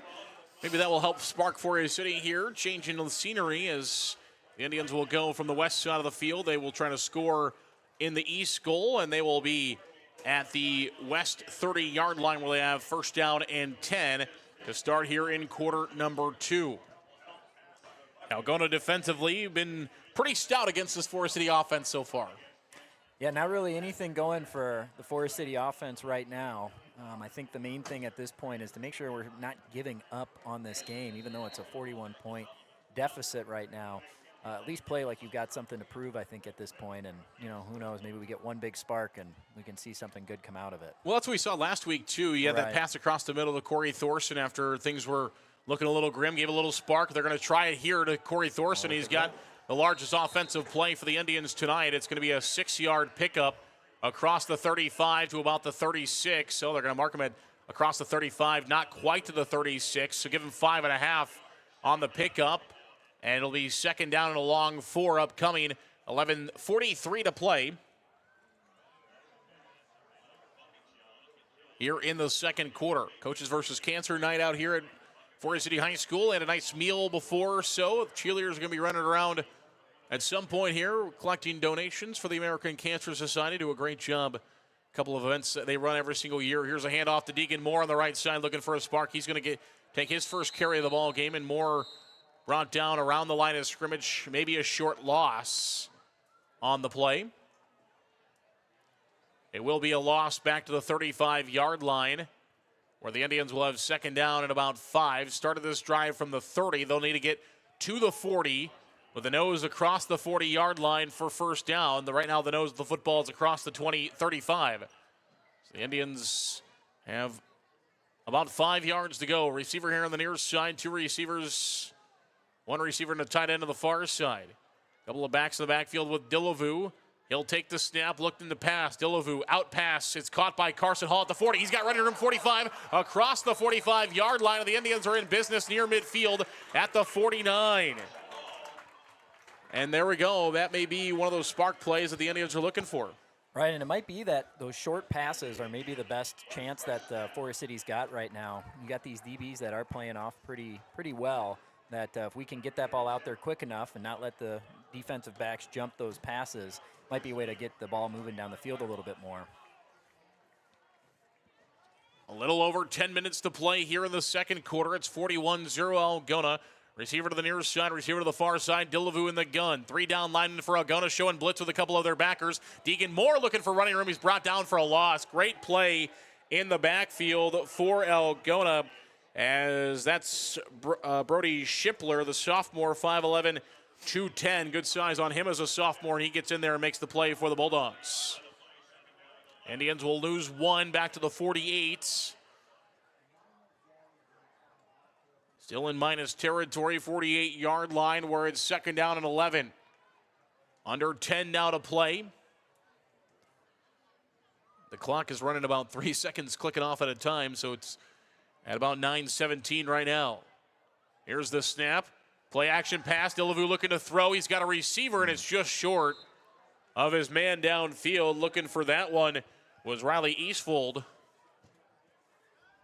but it comes up short of him. Might have had Luke Kearney as well, I think, underneath a little bit more. Yeah. Maybe, Kearney, maybe an easier throw for him, too. Kearney had the hand up there looking for that play underneath, but Dillevue went thinking, maybe in his mind, 2nd down 11, looking for a little extra yardage. Then the short pop pass there. I think it was there, too, if he could have got it there, made the throw. Instead, it's 3rd down and long for the Indians, 3rd down and 11 from the 48. Here's the snap, play action pass again. Dillevue looking to throw. Dillevue has a receiver downfield. It's Thorson. He's got to step on his man. It's caught at the 5. Touchdown, Indians. Go Big Red as Dillevue throws a strike to Corey Thorson for a 2nd straight week, and the Indians are in the end zone. Great throw, great catch. A little off balance on that last throw, but he was off balance on that one too, and just a beautiful pass deep down the field to get there. Corey Thorson had a step on the defender, Skylar Oswald, and he finds the end zone for the Indians' first score of the game. One of the things that Coach Jacobson said in the pregame show that he was having a little fear of those Indians receivers, and that's shown right there as Corey Thorson gets loose and Dillevue finds him. Botch snap, but the kick is still up and still good. The snap was bobbled, but it does get down in time for Sopko to punch it through. Great job by the Indians handling that snap. I believe it was Hunter Harms down there that ended up getting that ball down on the tee. And Sopko, able to punch it through. Indians score. It's 41-7, 7:52 to play in the second quarter. We'll come back for kickoff in a minute. Lucas Woogie is your locally owned Cornelius Seed dealer here in Forest City. Cornelius Seed, an Iowa-based company, has a full line of corn and soybeans. Call Lucas today at 641-860-0595. Plant it, profit. Cornelius Seed from Lucas Woogie. First Choice Realty is proud to support our community's real estate moves. Summer is here and it's time to find your perfect home for your future. Call one of our trusted real estate agents, Bethany, Barb, Abigail, Mary, or Teresa, 641-585-2404, or visit us at fcrealty.com.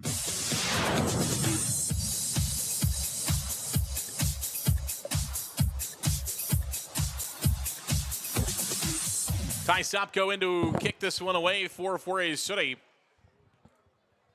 as it will be booted back and taken by Evan Alley at the 2. Alley to the 10, Alley to the 15. Alley still on his feet to the 20. Alley has got a lot of running room, 25-30, 35-40. Alley has already got an interception return for a touchdown and a punt return for a touchdown.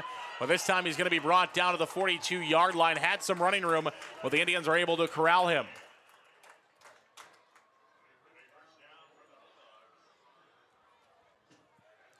So first down and 10, Algona from the 42 inside their own territory. 7:42 to play second quarter. It's 41-7.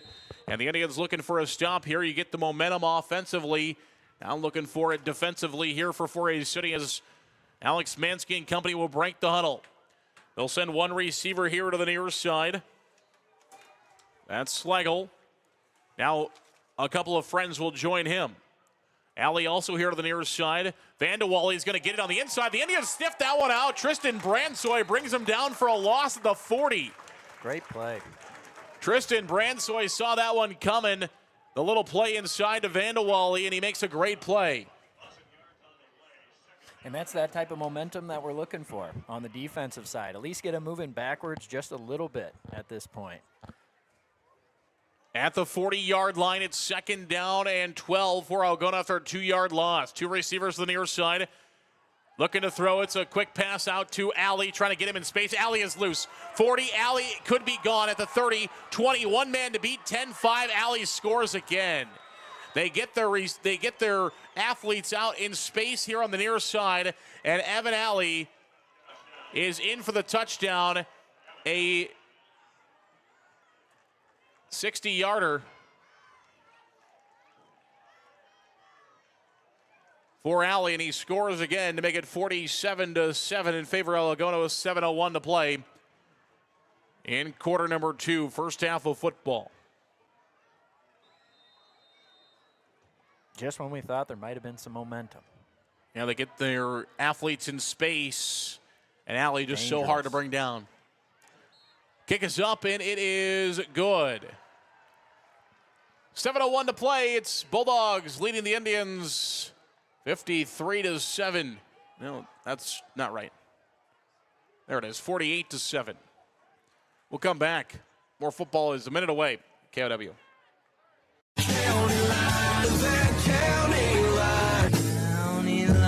Everyone else is doing it. Call me, Matt, Chuck, or Jake at County Line Seeds in Forest City for a great lineup of DeKalb, Asgrow, NK, and now offering Wiffles hybrid products. 641-581-3300. Wilson Dental is expanding again. Wilson Dental now offering a clinic in Buffalo Center. Check out Wilson Dental now in Buffalo Center to go along with their long-standing tradition in 4A City and also offering services in Garner. Wilson Dental in 4A City, Garner, and now Buffalo Center.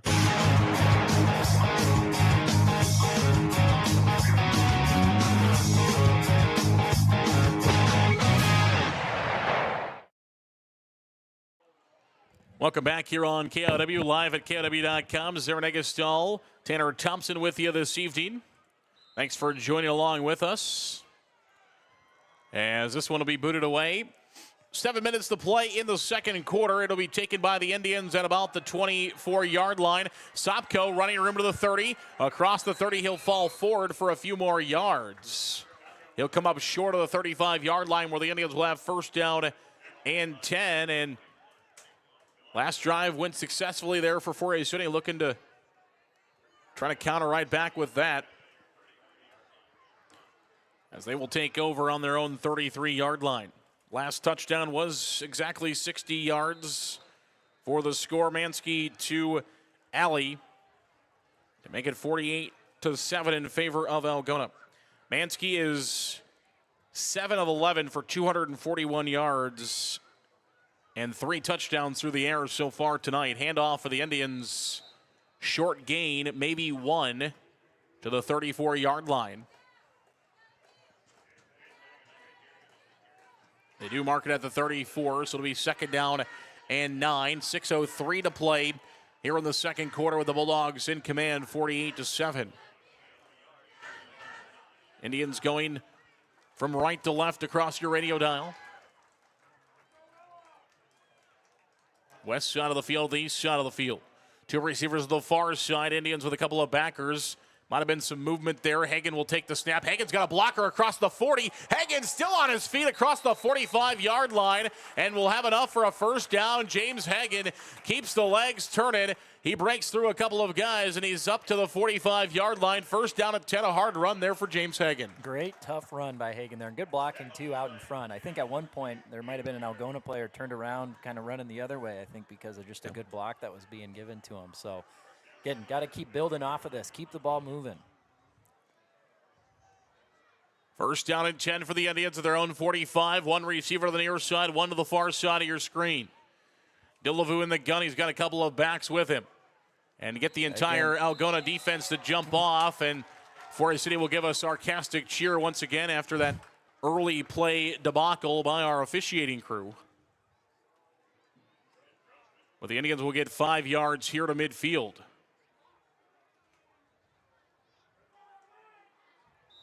So first down and 5 now for the Indians from midfield. 1 receiver to the near side, 1 receiver to the far side. Dillevue takes the snap, hands it off to Hagen. Hagen's got more running room across midfield at the 45-yard line. Luke Kearney with a good block there. He's pumped up about that one as he finds a pancake. And the Indians have a first down at the 44-yard line. Looked like they're going to spot at the 45, but they move it up to the 44. We'll take that. First down and 10 from the Algona 44. The Indians are in plus territory again. 4:25 to play till halftime. 48-7. 2 receivers to the near side. Under gun, Dillevue. And now the Indians are moving this time. That's going to be 5 against 4A City on the right side of that offensive line. As Gabe Kozma moving that time for the Indians. So they will get 4A City likely to move back 5 yards. No, they're going to call it against Algona. I think they're saying that he must have after. Or after they crossed. He forced the 4A City defender to move. So the Indians will get first down and 5 again for a second straight down and distance, and it's first down and 5 Indians from the 39-yard line. Delavu still going with that hard count as Algona's been, as you mentioned, Tanner, trying to, now the snap is over Delavu's head, all the way back, and Delavu will have to fall on it all the way back at the 40-yard line. Brock Good with a nice block by the Indians as they started at 39. He blocked his man all the way down inside the 30 at the 29, a 10-yard block for Brock Good, but unfortunately for the Indians, the ball was going backwards. That is a big loss. So take for a City. 15? Yeah. 15 yards.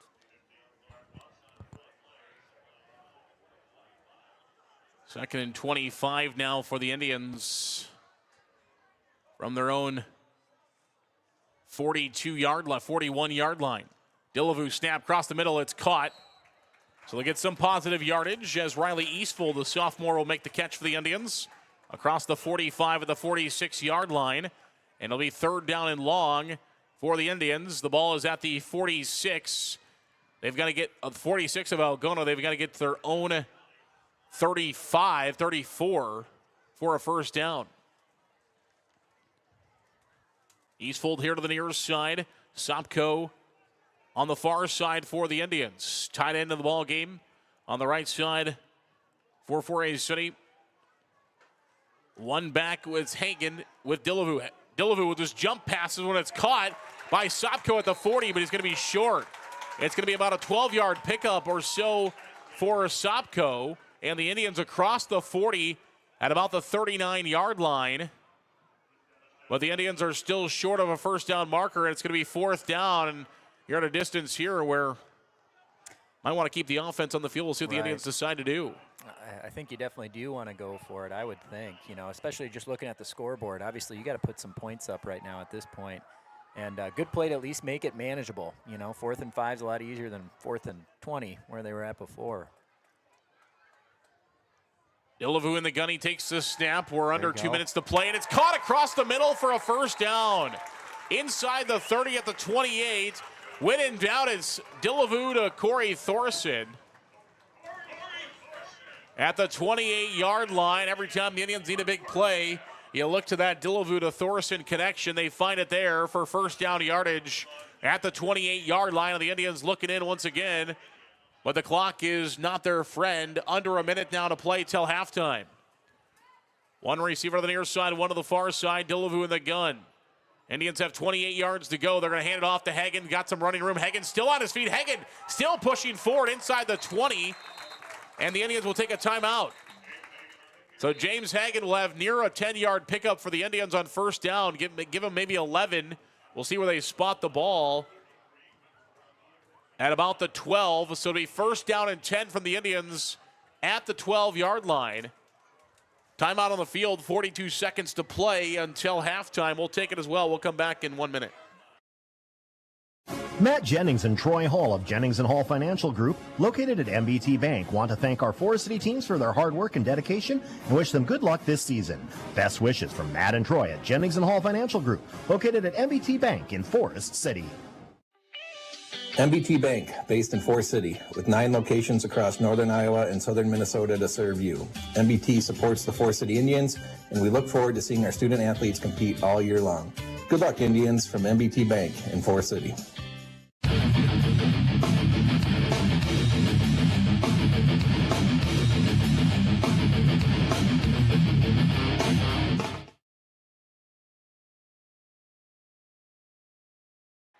Welcome back here on KIOW, live at KIOW.com.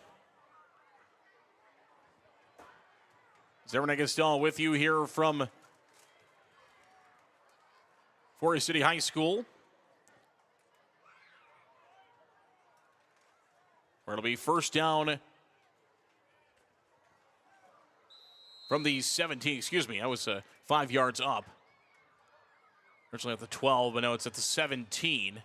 Where the Indians will have first down and 10, and they're going to hand it off to Ryan Bailey, and he is thrown backwards for a loss.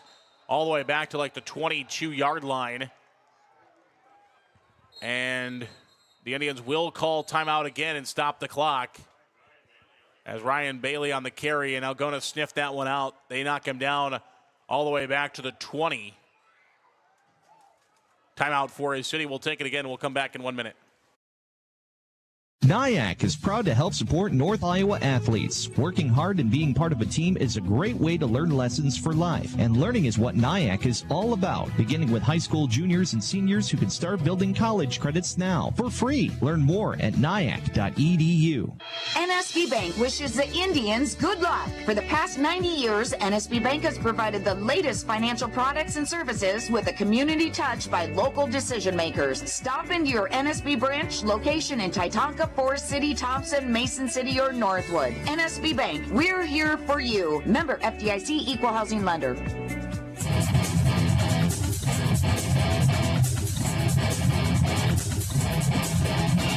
Welcome back here on KIOW, live at KIOW.com. Zarin Eggestall with you from Forest City High School, where the Indians have second down and 13 from the 20. Dillevue in the gun, he takes the snap, looking to throw towards the end zone. It's a jump ball to Sopko, and it's off the top of his helmet, incomplete.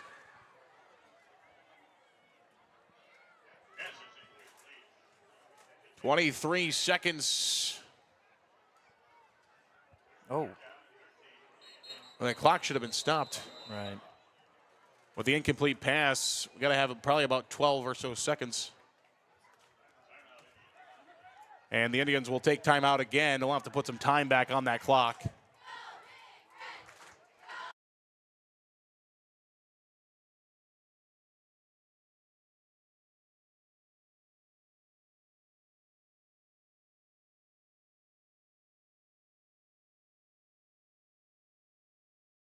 Higher Spear Insurance strives to be your all-encompassing agency, protecting everything from your home and auto to your farm, crop, and health. Find us in our 3 locations, Titonka, Forest City, and Thompson. Call 515-928-2085 or learn ways to protect your future at higherspearins.com. Welcome back here on KIOW, live at KIOW.com. So the Indians will have 12 seconds on the clock. Forgot they changed the continuous clock rule to include the first half, so that's why that clock didn't stop on that pass to the end zone. So Dillevue will snap this one, and Indians will have a heave here from the 20-yard line. Dillevue looking to throw towards the end zone. He's got Thorson open. It's over his head and incomplete. Thorson beat the defender. He was open to the back of the end zone. It'll be incomplete. The Indians will get one more chance on fourth down. No, they won't, because the clock will keep running with the continuous clock rule, so it will not get one more opportunity. They only get one opportunity there with the timeouts gone. So Forest City does not get one more opportunity with the continuous clock rule ticking. The clock keeps going, and that is the end of the first half. 48-7 in favor of Algona after one half of football. We'll come back. We've got our halftime show brought to you by Waldorf University. We'll come back with that halftime show in about 2 minutes here on KIOW. Grow Electric in Lake Mills is proud to support area athletics and proud to serve our new and returning customers. To get started on any electrical project, big or small, call 641-592-8282. Good luck, athletes, from Grow Electric in Lake Mills. Shooters in Forest City is under new ownership. Hello, I'm Leah. I'm one of the new owners. Have you seen our weekly specials on our Facebook page? Posted every Friday. If not, give us a follow. We're committed to the same great service you have come to know and expect. So come on in and give us a try today. Holland Contracting in Forest City for earth moving, large or small building projects, farm drainage, directional drilling, demolition, tire and automotive shop, and more. Call the construction experts at 641-585-2231. Holland Contracting in Forest City, dedicated to making the region a better place, one project at a time. Advanced Door Systems of Forest City. Advanced Door Systems is your Raynor and CHI overhead door dealer. They also service any make or model of overhead door. Call 641-585-1900 to see them online at ads-doors.com. Advanced Door Systems, the right door, the right way. Hi, Olivia here from Everyday Nutrition in Forest City, offering meal replacement shakes and energizing drinks. Our drinks offer the everyday energy and vitamins you need without the dreadful crash you get from the other drinks. But that's not all. Not sure where to start with your wellness journey? Inquire on Facebook or stop by today. Malin Egg Service of Forest City is a proud supporter of Forest City High School athletics. Nate Malin is with you from the word go. From planting to harvest, you can count on Nate. Contact him today in Forest City at 641-860-1712. Nate will help you put the right seed on your acres. 641-860-1712. Hey, this is Tom McGregor, the new manager of Forest City Auto Center and Chrysler of Forest City. Stop by the Forest City Auto Center on the north side for Chevy and GM products, and Chrysler on the south side for Chrysler, Dodge, Jeep, and Ram products. Our stores proudly support the Indians.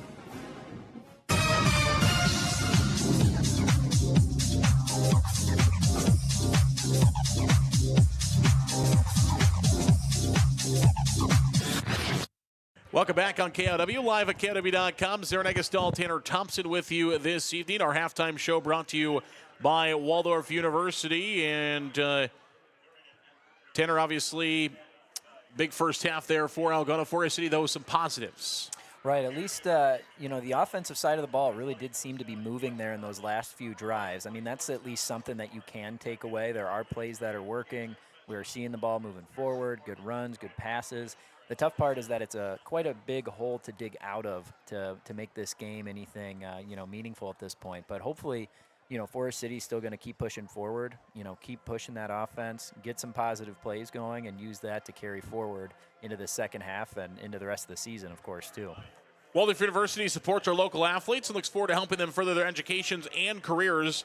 Find out how to become a Warrior today at waldorf.edu. Waldorf.edu to learn how to become a Warrior today. Waldorf University, sponsor of today's halftime show. The Waldorf University football team is in action tomorrow for Community Day. Not Community Night this year, but Community Day. Waldorf football will play tomorrow afternoon. And I think you'll be there, right?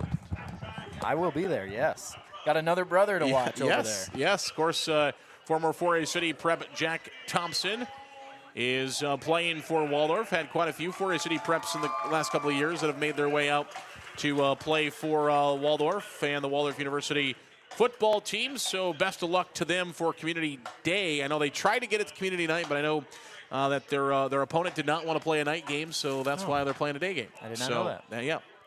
They tried. I was told they tried. Really? St. Francis of Illinois wanted to play a night game, or wanted to play a day game, so they are playing a day game. But anyway, let's turn it over now to the Forest City High School Marching Band for today's halftime entertainment.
That's the Forest City High School Marching Band. We'll come back in 3 minutes with more of the halftime show here from Forest City. The Algona Bulldogs lead the Indians of Forest City 48-7 at halftime.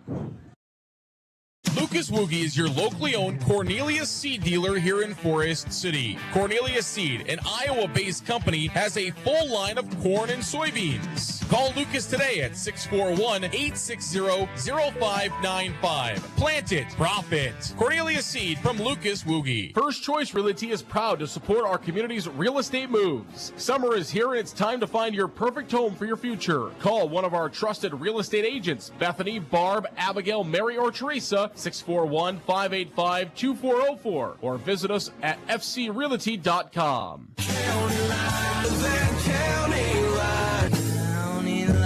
Everyone else is doing it. Call me, Matt, Chuck, or Jake at County Line Seeds in Forest City for a great lineup of DeKalb, Asgrow, NK, and now offering Wiffles hybrid products. 641-581-3300. Wilson Dental is expanding again. Wilson Dental now offering a clinic in Buffalo Center. Check out Wilson Dental now in Buffalo Center. To go along with it, also offering services in Garner. Wilson Dental in 4A City, Garner, and now Buffalo Center. Matt Jennings and Troy Hall of Jennings & Hall Financial Group, located at MBT Bank, want to thank our Forest City teams for their hard work and dedication and wish them good luck this season. Best wishes from Matt and Troy at Jennings & Hall Financial Group, located at MBT Bank in Forest City. MBT Bank, based in Forest City, with 9 locations across northern Iowa and southern Minnesota to serve you. MBT supports the Forest City Indians, and we look forward to seeing our student athletes compete all year long. Good luck, Indians, from MBT Bank in Forest City. NIAC is proud to help support North Iowa athletes. Working hard and being part of a team is a great way to learn lessons for life, and learning is what NIAC is all about, beginning with high school juniors and seniors who can start building college credits now for free. Learn more at niac.edu. NSB Bank wishes the Indians good luck. For the past 90 years, NSB Bank has provided the latest financial products and services with a community touch by local decision makers. Stop into your NSB branch location in Titanca, Forest City, Thompson, Mason City, or Northwood. NSB Bank, we're here for you. Member FDIC Equal Housing Lender.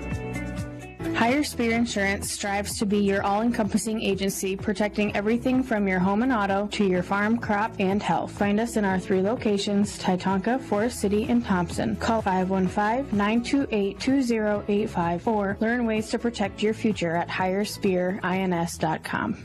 Grow Electric in Lake Mills is proud to support area athletics and proud to serve our new and returning customers. To get started on any electrical project, big or small, call 641-592-8282. Good luck, athletes, from Grow Electric in Lake Mills.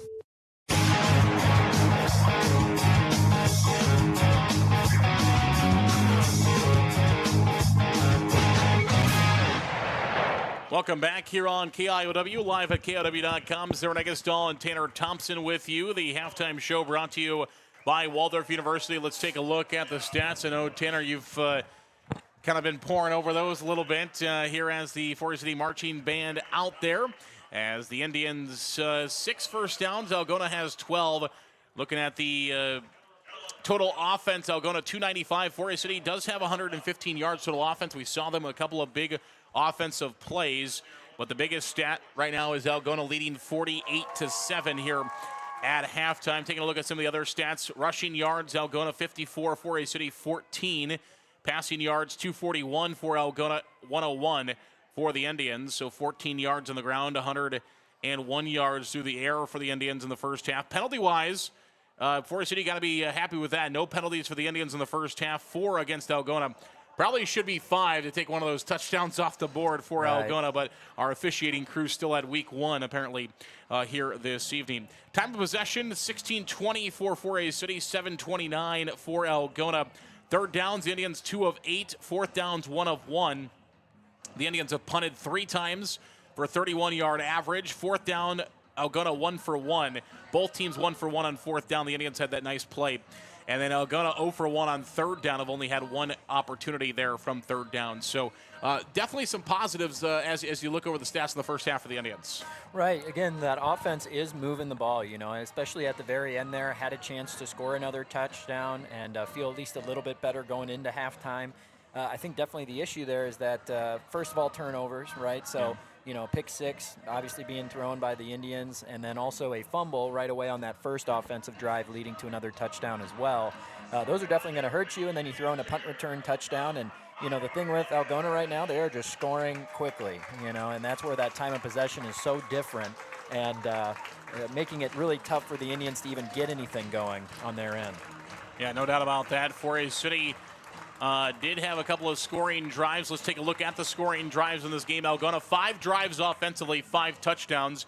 In the first quarter, they went 6 plays, 64 yards in 2 minutes and 9 seconds to score their first touchdown.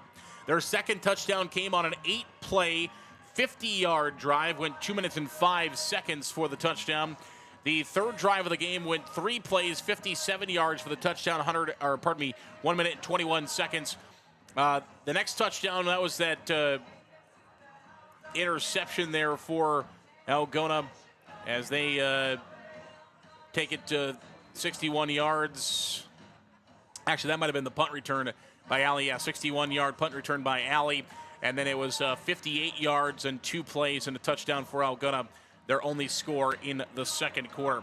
The Indians' drive so far went fumble, punt, interception, punt, touchdown. And then the end of that first half, the Indians' touchdown drive was 6 plays, 70 yards for the Indians to score their touchdown. Both teams back on the field warming up. We'll take 2 minutes. We'll come back. We're ready for kickoff of the second half between Forest City and Algona next here on KIW and live at KIW.com.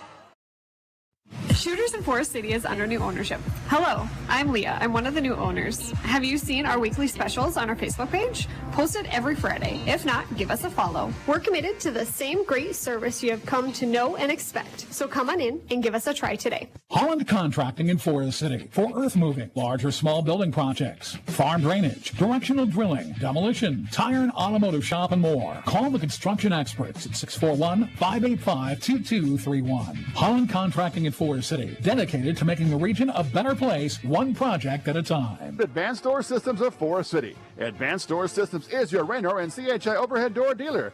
They also service any make or model of overhead door. Call 641-585-1900 to see them online at ads-doors.com. Advanced Door Systems, the right door, the right way. Hi, Olivia here from Everyday Nutrition in Forest City, offering meal replacement shakes and energizing drinks. Our drinks offer the everyday energy and vitamins you need without the dreadful crash you get from the other drinks. But that's not all. Not sure where to start with your wellness journey? Inquire on Facebook or stop by today. Malin Egg Service of Forest City is a proud supporter of Forest City High School athletics. Nate Malin is with you from the word go. From planting to harvest, you can count on Nate. Contact him today in Forest City at 641-860-1712. Nate will help you put the right seed on your acres. 641-860-1712. Hey, this is Tom McGregor, the new manager of Forest City Auto Center in Chrysler of Forest City. Stop by the Forest City Auto Center on the north side for Chevy and GM products, and Chrysler on the south side for Chrysler, Dodge, Jeep, and Ram products. Our stores proudly support the Indians.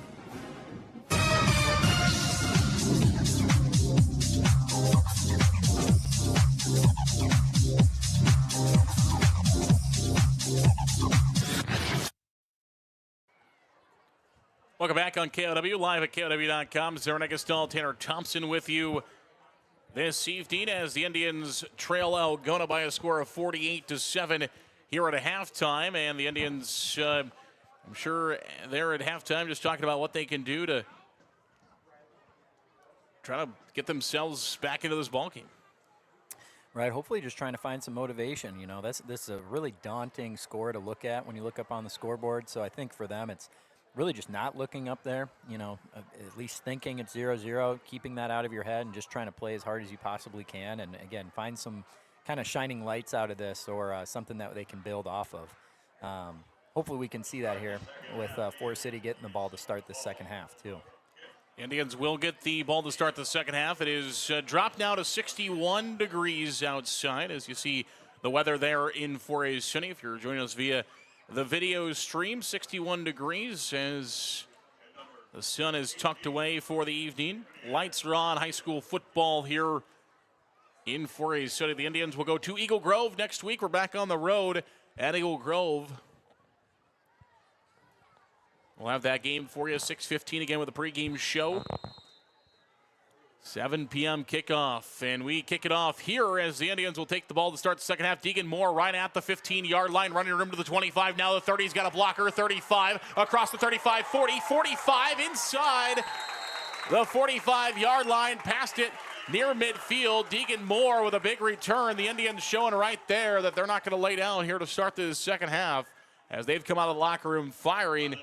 And Deegan Moore with a great return of about 27 yards from the 20-yard line to the 47. So a 27-yard return for Deegan Moore, and the Indians will start this offensive drive at their 47. One receiver to the near side, that's Sopko. Deegan Moore is on the far side. Tight end is Thorson on the near side here with Kearney in the backfield, and we've got whistles. A timeout. And Algona's going to take a timeout. Looks like some confusion there on the defense. I think they're a little maybe confused with some personnel right now. I think they're trying to put some backups in maybe that are getting confused of where they're supposed to be. And the Bulldogs, obviously not something that Coach Jacobson probably finds particularly pleasing to him coming out of halftime in the first play. He's got to use a timeout before the first offensive snap is made. 11:15 to play, third quarter. It's Algona 48, leading over Forest City 7. 19th time of this game all time between Forest City and Algona. First meeting, mentioned in the pregame show back in 1941. An 18-0 win for the Indians that year in 41. Forest City leads the all-time series 11-7. We've had some games with some high-scoring affairs between these two teams. Indians have won 40-0 in this series. In 2009, Algona won 43-0 in 2001. And a handoff met immediately. James Hagen is ripped to the ground by Cale Rotert. And Rotert will bring him down for a loss at the 44-yard line. So a loss of about 3 yards back to the 44 from the 47. Where it'll be second down and 13 for Forest City.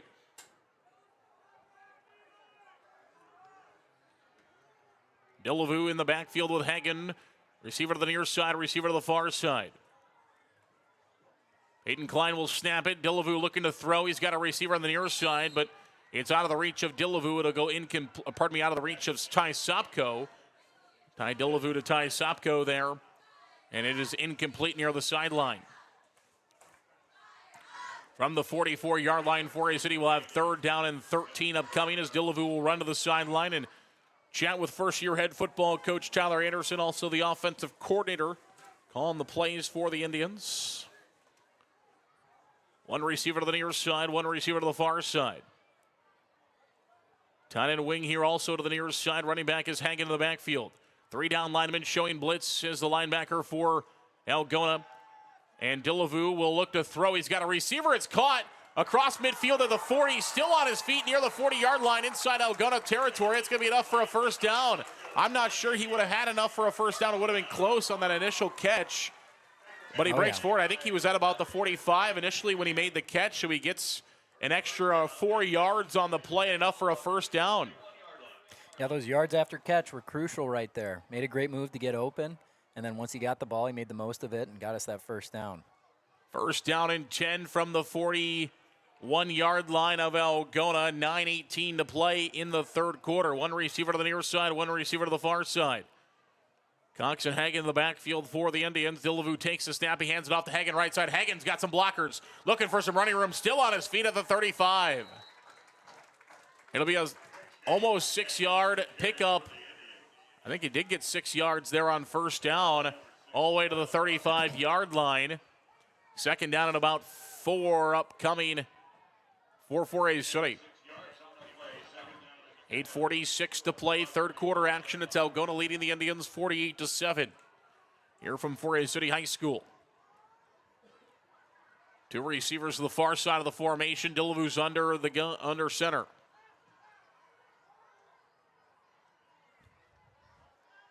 Delavu under Klein. He'll take the snap. He'll pitch down to the right side to Hagen. Hagen's got some running room. 30 inside the 30 near the 25.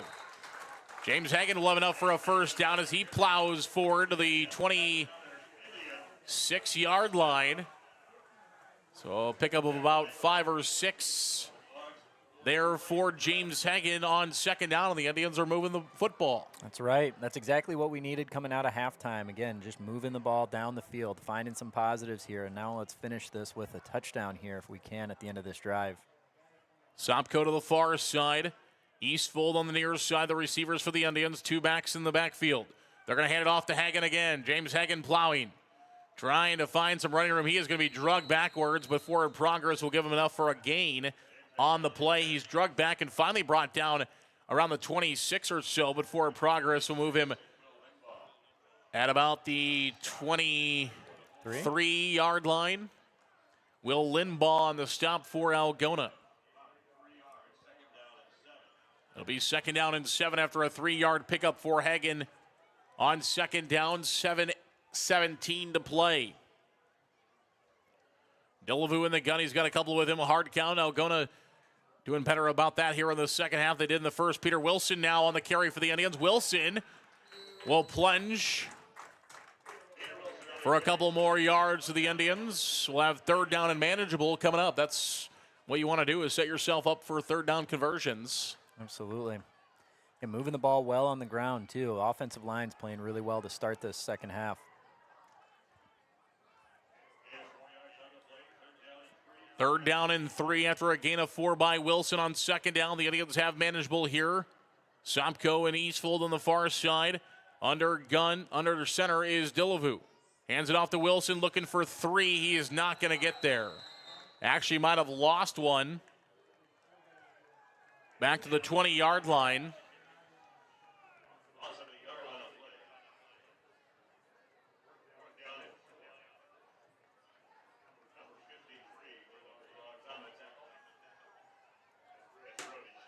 And it's fourth down coming up for the Indians. Shipler on the stop.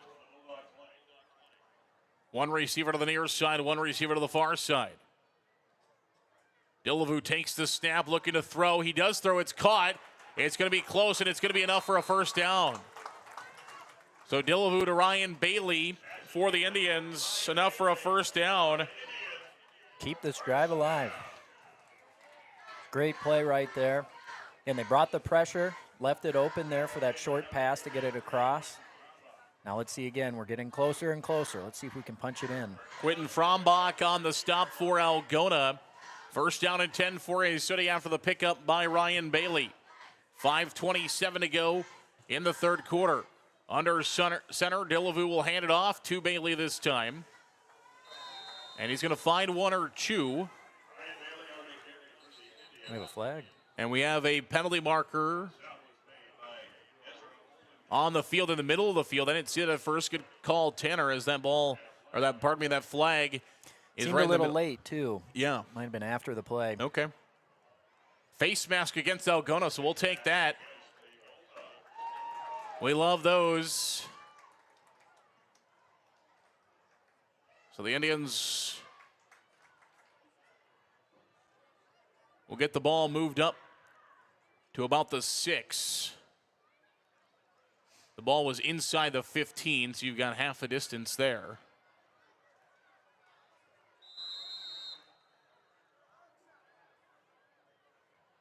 And I think I've got it at about the 6. The box was really far behind. I thought it was at the 6, right, but the box was still standing at like the 11-yard line. They'll move it up. There it is, the 6-yard line. First down for the Indians. They get a first down at about the 3. Hand off to Wilson, looking for the end zone, and he will dive for it. He's in. Peter Wilson will plunge 6 yards for the Indians score. And just like that, Forest City marches down the field. They make a couple of conversions on third down and fourth down, just what they need to do, and they find the end zone. Again, that's been the positive so far these last few drives. Offense is driving the ball, moving it down the field. Good to get a touchdown out of it now and be able to give us some momentum, hopefully moving into this second half. Sopko will try to match the Indians' season high with the PAT. It is up, and it is well good, and the Indians will match their season high. It's 48-14. Algona in the lead, but the Indians with some offensive momentum. They drive the ball down the field 4:13 to play. Third quarter action will come back with kickoff a minute away. Lucas Woogie is your locally owned Cornelius Seed dealer here in Forest City. Cornelius Seed, an Iowa-based company, has a full line of corn and soybeans. Call Lucas today at 641-860-0595. Plant it, profit. Cornelius Seed from Lucas Woogie. First Choice Realty is proud to support our community's real estate moves. Summer is here and it's time to find your perfect home for your future. Call one of our trusted real estate agents, Bethany, Barb, Abigail, Mary, or Teresa, 641-585-2404, or visit us at fcrealty.com.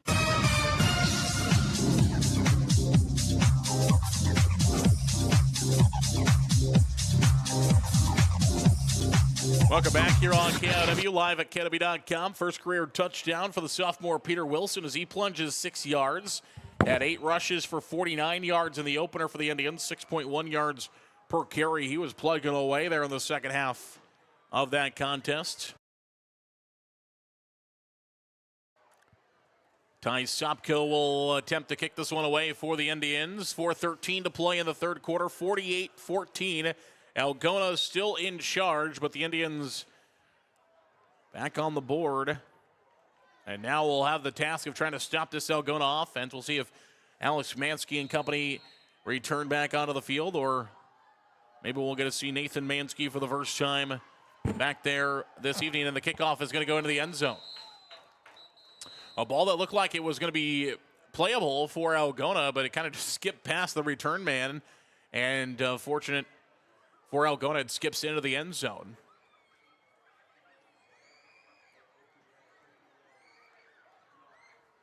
And the ball will come out to the 20-yard line where it'll be first down and 10 for the Algona offense with their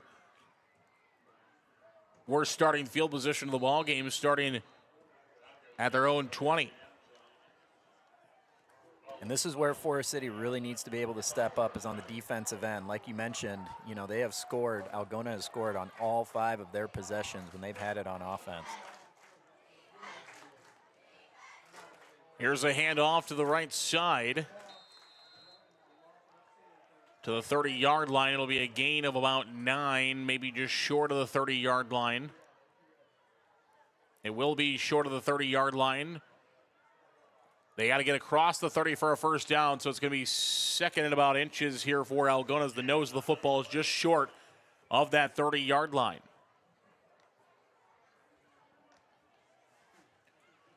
Two receivers to the near side.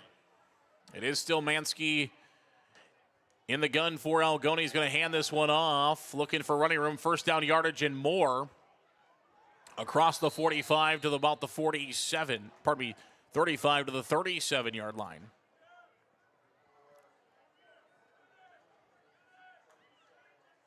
It was Moreno on the carry for Algona. Haven't seen much Sebastian Moreno offensively. Seen him on the defensive side for Algona, but Moreno able to make the carry there. The senior 5'9", 170. First down carry. First down for Algona.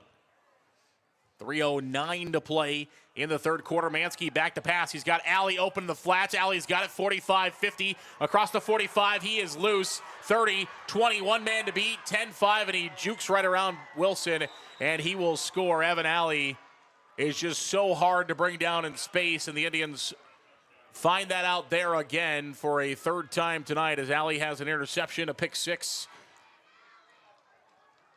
He also has a punt return, a couple of good kick returns, and a couple of long touchdowns, and Alley is into the end zone again for Algona. They score. It's now 54-14. And Algona does a good job of getting Alley out in space, and that is definitely where he is most dangerous. Got a ton of speed out there, and again, if you get him out in space, you know, like a few of our defenders found out there, it is going to be tough to get him down. And the kick is blocked. And it's no good. A cheering point for the Indians. 2:55 to play in the third. They trail 54-14. We'll come back in 1 minute for kickoff.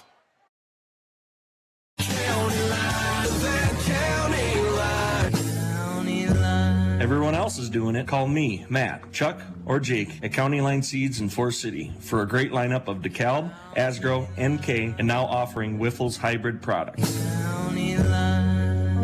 641-581-3300. Wilson Dental is expanding again. Wilson Dental now offering a clinic in Buffalo Center. Check out Wilson Dental now in Buffalo Center to go along with their long-standing tradition in 4A City and also offering services in Garner. Wilson Dental in 4A City, Garner, and now Buffalo Center.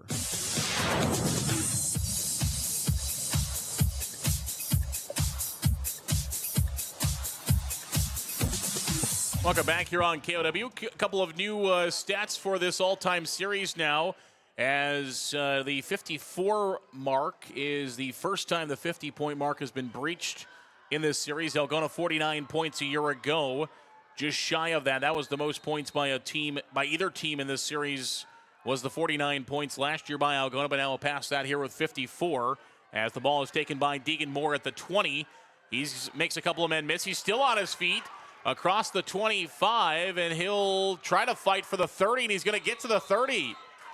Deegan Moore still fighting hard with a couple of kick returns there. He fights to the 30-yard line. The other stat breached here is last year, 49-16, 65 total points between the two teams. That's also the highest total between the two. It scored in 1999. The two teams scored 50 points combined, but 65 last year was the most, and of course, we are past that point now.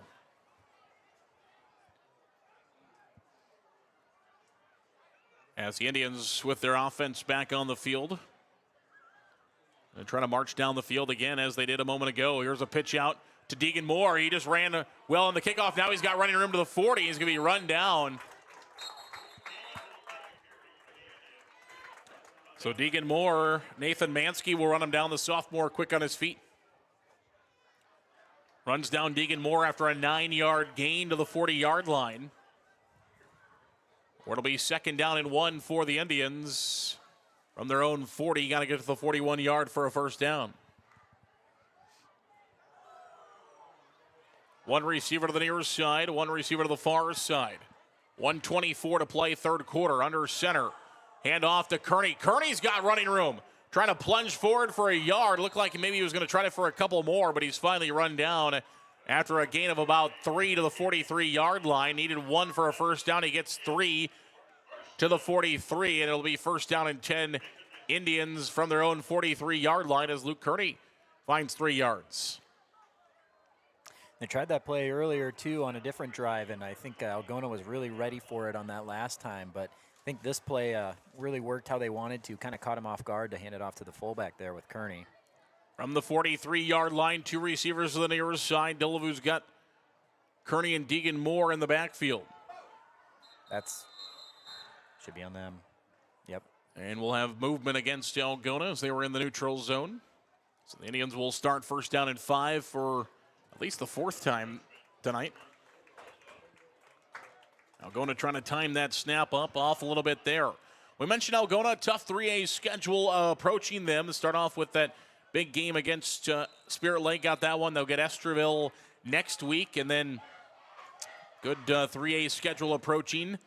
Charles City, Clear Lake, they'll have that one on coming up the end of September, early October. Then Humboldt, who's a highly ranked team again this year. Webster City, always very tough. Here's a little pitch out to Kearney. Kearney's got it at the 45 inside Algona territory. As Kearney with another big gain for the Indians across the 45 to about the 41. A difficult catch for him to make there, but it was a great play. Oh, and that's the end. And that'll be the end of the third quarter. We've played 3. It is the Bulldogs of Algona leading the Indians of 4A City 54-14. We'll come back. Quarter number 4 is next. Brought to you by Matt Jennings and Troy Hall of Jennings & Hall Financial Group, located at MBT Bank, want to thank our Forest City teams for their hard work and dedication and wish them good luck this season. Best wishes from Matt and Troy at Jennings & Hall Financial Group, located at MBT Bank in Forest City. MBT Bank, based in Forest City, with 9 locations across northern Iowa and southern Minnesota to serve you. MBT supports the Forest City Indians, and we look forward to seeing our student athletes compete all year long. Good luck, Indians, from MBT Bank in Forest City.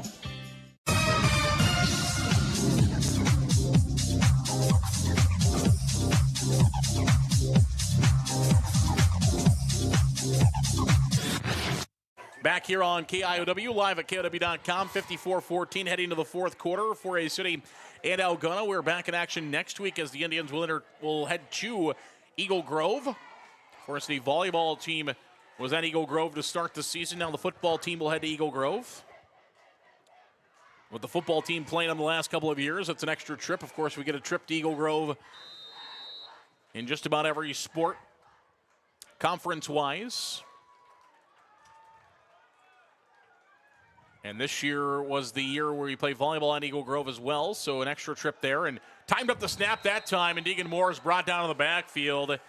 Getting in there was Blake Grand-Jeanette, the senior. He timed that one up, and he was right through the offensive line of the Indians, and he rips Deegan Moore down in the backfield at the 44-yard line. So Grand-Jeanette makes a big play, and it's now second down and about 13 upcoming for the Indians from the 44. Fourth quarter action, 54-14 here at Forest City High School. Delavu in the gun. He'll take the snap. He'll look to throw. He's got some time. He gets it off to Deegan Moore in the flats. And Deegan's going to lose more yardage all the way back across the 45 near the 47-yard line. So the Indians' first 2 offensive plays have gone backwards.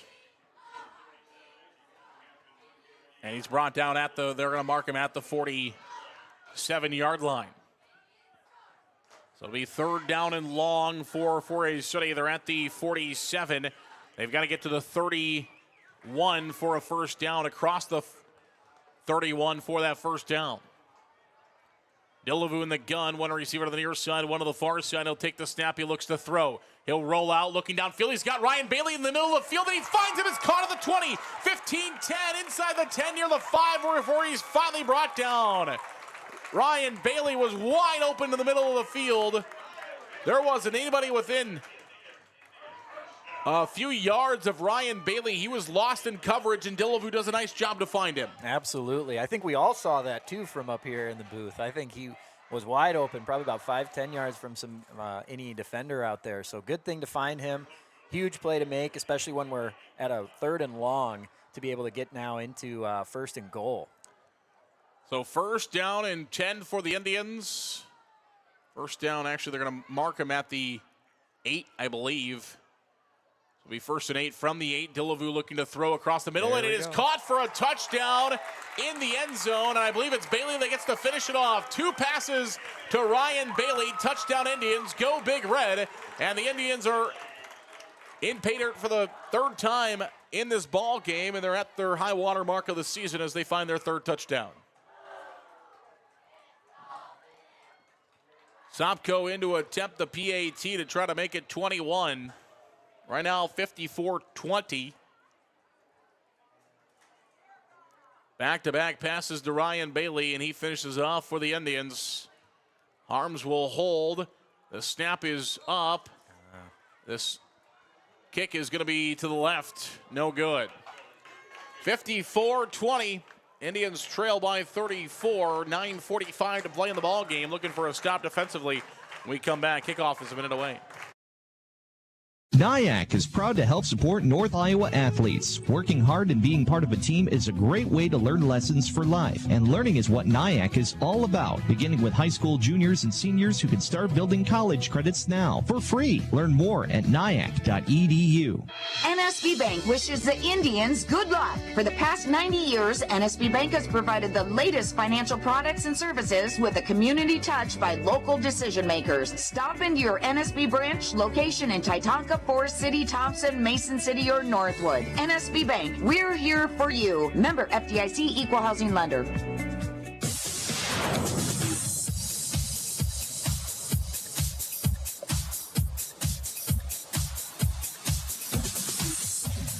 Welcome back here on KIOW, live at KIOW.com. A lot of football going on around the area. It's kind of neat. It's Hall of Fame nights in Britt. West Hancock Hall of Fame going in this evening. And longtime 4A City teacher Ron Barkema's 1978, 1979 teams at Kanawha, state championship teams. They're going in the Hall of Fame there for West Hancock Hall of Fame this weekend. A lot of great things going on there in Britt, taken at the 7-8 yard line here for Algona, on the kickoff return out to about the 29 yard line.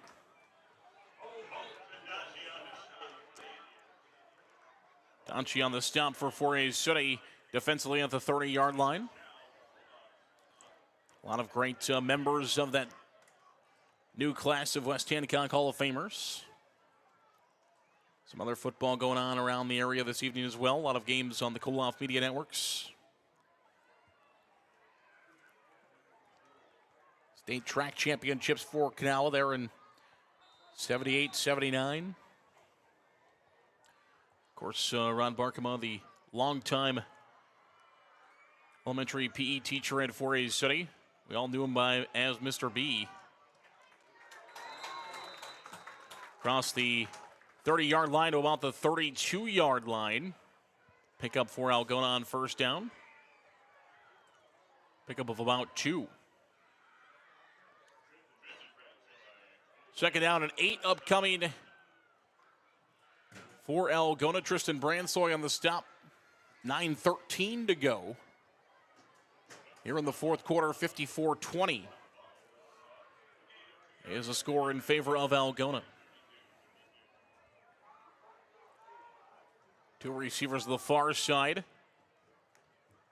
is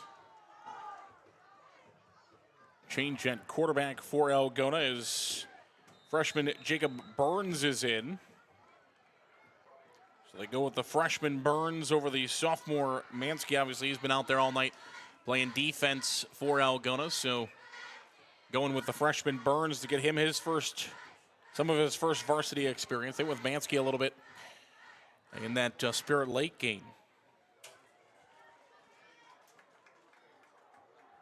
Had a couple of plays offensively. Of course, this brother Alex Mansky, the starting quarterback of this team, but right now it's the freshman Burns. They drop the football. It's on the ground, and the Indians are on top of it. So both teams now with a turnover as 4A City will recover the fumble. It's Gabe Kozma. The junior is on it.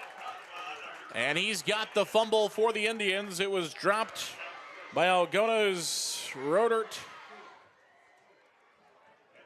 Rodert, we've seen him on defense a little bit, getting some of his first action offensively. He drops the football there, and Kozma, right time, right place. He jumps on top of it. Now the Indian offense back on short field, trying to cut into the Algona lead. 54-20, 8:13 to play in the ball game. That's exactly what we needed, was some form of turnover right there. Be able to give us a short field like this, kind of offset what Algona's been able to do with turnovers on their defensive side of the ball against us. And now we've got a penalty marker on the field, and they're going to get the offensive line for the Indians. Somebody was moving up front, it appears. So it'll be false start for a City. They will go 5 yards further backwards. From the 43 yard line, it'll be first down and 15 now.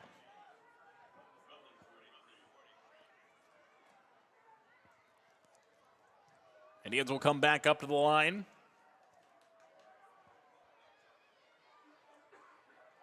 A little movement again there on that far side of the offensive line. This time, no whistles. Here's James Hagan. He's got some blockers back to the original line and more. For the penalty yardage and more, a gain of about 7 on first down for the Indians. Up to the 36 yard line. It'll be second down and 8 for the Indians, and second and manageable with 7:45 to play in the ball game. Delavu in the gun. There's got to be something there. As Algona jumps across, Indians move. I don't know what they're going to call, but it's got to be something. They're going to get false start against 4A City. Did look like similar to earlier where the Algona defender kind of drew the Indians guy off. But instead it's another false start against 4A City, so back to the 41-yard line. Where it'll be second down now and longer. So the Indians, if they can find the first down here, will at this point now get 2 first downs. We'll have to get 2 first downs after 2 false starts, so they'll need to get 20 yards eventually throughout this series in order to find the first down. Delavu takes the snap. He'll look to throw. Looking downfield, he's got an open receiver. Sopko is open, and he's got it at the 10-5 touchdown. Another long touchdown pass from Delavu. This time it's Sopko as he catches it in the back of the end zone. And the Indians find another score. A couple of long passes to Ryan Bailey last series. This time it's Sopko, catches it at the 10, and he walks on in for the end zone. And the Indians now at 26, 54-26, 7:15 to play in the ball game, and Sopko is on to attempt the PAT.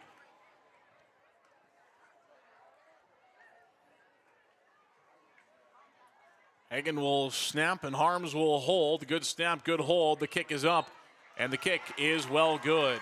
7:15 to play in the ball game. It's Algona 54, 4A City 26, 27 more football to play. Next on KIOW. Higher Spear Insurance strives to be your all-encompassing agency, protecting everything from your home and auto to your farm, crop, and health. Find us in our 3 locations, Titonka, Forest City, and Thompson. Call 515-928-2085 or learn ways to protect your future at higherspearins.com. Grow Electric in Lake Mills is proud to support area athletics and proud to serve our new and returning customers. To get started on any electrical project, big or small, call 641-592-8282. Good luck, athletes, from Grow Electric in Lake Mills.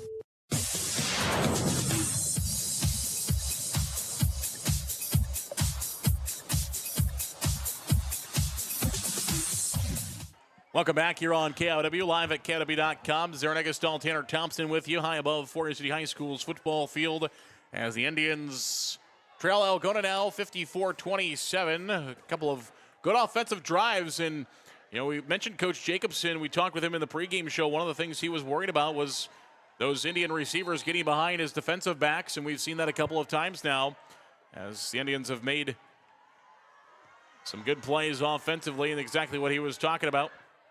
And the ball is dropped at the 11-yard line and going out of bounds there. The ball was originally touched about the 15, dropped all the way back to about the 11, and they're going to say he went out of bounds actually at the 10. So Algona will have first down and 10 from their own 10-yard line with 7:14 to play in the ball game, and the Indians trailing 54-27. A big stop here, and another turnover would be really nice, too, especially this far into their own territory. A great starting field position if they can get that. Quick stop and a quick score as all 4A City is away from making this manageable here in the fourth quarter. Hand off to the right side. Deegan Moore has got it wrapped up in the backfield. He had help as well. I believe Brock Good down there. It is Brock Good. He made the initial contact, and then Deegan Moore comes in to make the stop. Inside the 10, all the way back down at about the 7-yard line, I think is where they got him spotted. So, pardon me, the 8, loss of 2. It'll be second down and 12 from the 8. Burns in the gun, he takes the snap, he hands it off up the middle, and again, a great play made there by the Indians defensively. And Brock Good again on the inside, making a nice stop for the Indians. Rotert.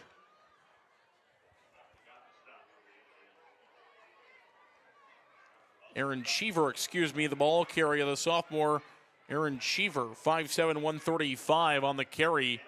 And he gets 1 yard back to make it third down and 11 from the 9. 10 on the play clock. Algona hasn't had too much worry about play clock. The one offense goes for no huddle for the most part. Now they've got two. Now there's just one. They'll snap it at zero. The ball's in the back of the end zone, and it will be knocked to the back of the end zone. That'll be a safety. Too bad the Indians couldn't get on top of it before it goes to the back of the end zone, but still it's going to be 2 extra points as the snap goes back through the back of the end zone. It goes out. The Indians nearly got there for a touchdown. If they can get on top of that in the end zone, that's a touchdown. Instead, it is a safety. Will take the 2 points. It's 54-29, and the Indians will get the football back. Exactly.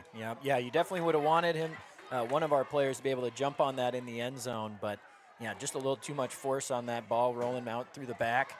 But again, we'll take the 2 points, like you said, and then also get the ball back. So this, in some ways, could turn into a 9, maybe even 10-point play as a possibility.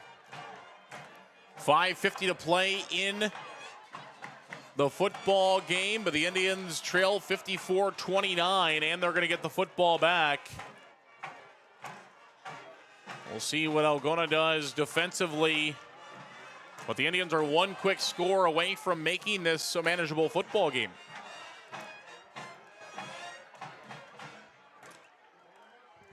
And we will see Algona boot this one away just like that. Indians will have to move up a little bit. Yeah, Algona doesn't get a kick from the 35 with the safety. They're going to kick from the 20, so 4A City's got to move their front line up to the 30-yard line. The return men are at about the 35. Now they're going to move up a little bit to about the 37. And the kick will be taken by the Indians at the 35 exactly. It's Corey. No, pardon me, that's Sopko. Sopko's got running room. 50, 40. He's loose to the 30, 35, 20, 15, 10, 5. Sopko. He returns the kick to the house. There is no flags. And that is a quick score for the Indians. And that's that, at this point, 8-point play right there. Get the safety and then return the kick. And it could be turned into 9 if Sopko can put this through the uprights. It's 54-35. The Indians with something to cheer about.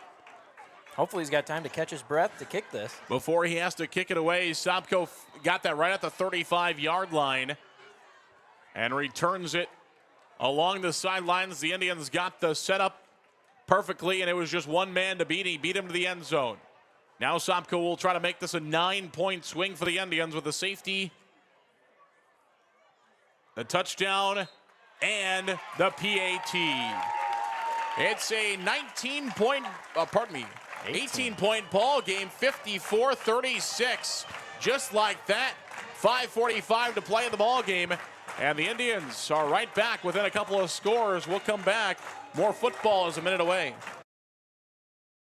Shooters in Forest City is under new ownership. Hello, I'm Leah. I'm one of the new owners. Have you seen our weekly specials on our Facebook page? Posted every Friday. If not, give us a follow. We're committed to the same great service you have come to know and expect. So come on in and give us a try today. Holland Contracting in Forest City for earth moving, large or small building projects, farm drainage, directional drilling, demolition, tire and automotive shop, and more. Call the construction experts at 641-585-2231. Holland Contracting in Forest City, dedicated to making the region a better place, one project at a time.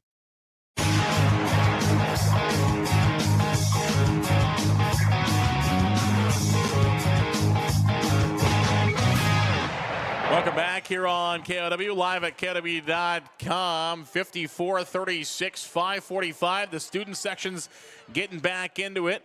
The fans that are here excited about some offense, moving the football, kick returns, fumbles. We got everything out there.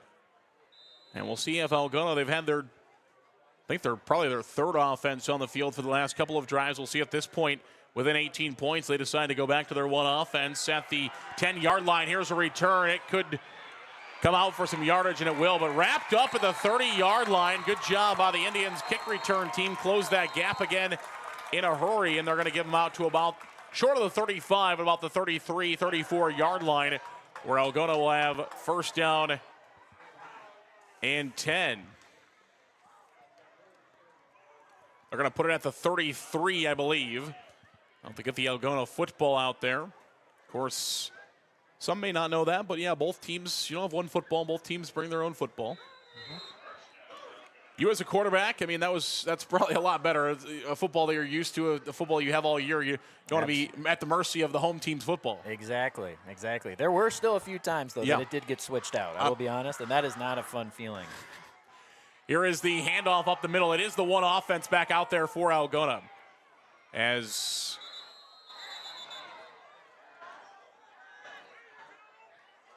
Wilchurch got it out at the 42-yard line. So it is the top offense back out for the Bulldogs at the 42-yard line. And they pick up a gain of 9 on the original rush. Mansky, Alley, Slagle's out there. Maybe thought their day was done. That's got to be tough as a guy. You know, you're sitting over there watching your teammates and thinking maybe your day's done. All of a sudden now you have to go back out and play football. We saw Wilchurch on the first drive with a 9-yard pickup. He'll hand it off to him again. You're looking for some running room. He is hit behind the sticks and going to be driven down. I think he's going to be short of the first down marker, as I don't think they're going to give him a first down. Peyton Klein there for the Indians. Donchi also there for 4A City. And they are going to give him enough for a first down. Man, it looked like the original line judge came in and was going to mark it short of the first down marker. Instead, they gave him the forward progress to the 43. So he gets just enough for a first down at the 43-yard line. You know, and like you said there, too, it's a little bit tough for that first-team offense to have to be standing on the sideline and come back out. You know, let's see if maybe the defense can use that to their advantage, too. These guys might be a little rusty or maybe not as, warmed up compared to if they were out there the whole time. And maybe they can build off this momentum, too, that the Forest City Indians are holding. Clock is ticking down. Algona's going to use as much of the clock as they can. Again, this one offense, they go no huddle, so they don't use a lot of time huddling it up, but they will use a lot of time there. 4 seconds of the clock, they'll hand it off. Wilchurch got it again. He's still on his feet, still running, and he's going to have enough for another first down as he's going to break across the midfield to the 45-yard line inside 4A City territory. At the 45-yard line, Peter Wilson, the stop for the Indians. 3:57 to go in the ball game. 54-36, Algona leading over the Indians.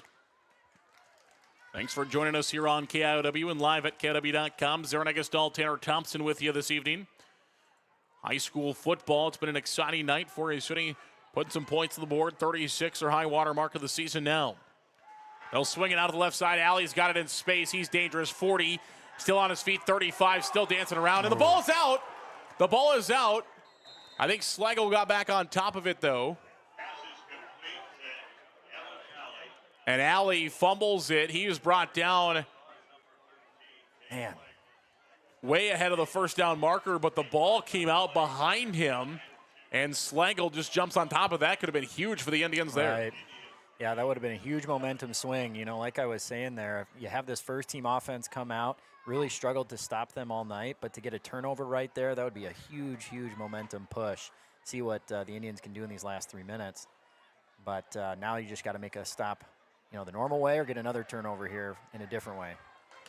Under 3 minutes to play. They're going to hand it off to Moreno. Moreno's got running room. He is loose, and Moreno has got a house call. 10-5 touchdown. Ashton Moreno gets a couple of blocks. He beats one defender, and Moreno is gone for the Algona touchdown. So, I would assume Coach Jacobson probably didn't want to have to put his offense back out there and score again. He's a really good guy, and I'm sure putting his one offense was just something he probably didn't want to do there, but he was kind of forced in his hand. The Indians scoring some touchdowns, and just like that one offense comes back out. And he probably would have wanted to burn off some clock, too, a little bit more, I think, but I think a touchdown's not a bad thing for them neither. The PAT is up, and it is good. 61-36, I believe, will be our score. 2:41 to play in the ballgame. Remember, the old scoring total between these two teams was 65 points. That was the record. Algona's almost got that themselves at 61. 2:41 to play. Kickoff is a minute away.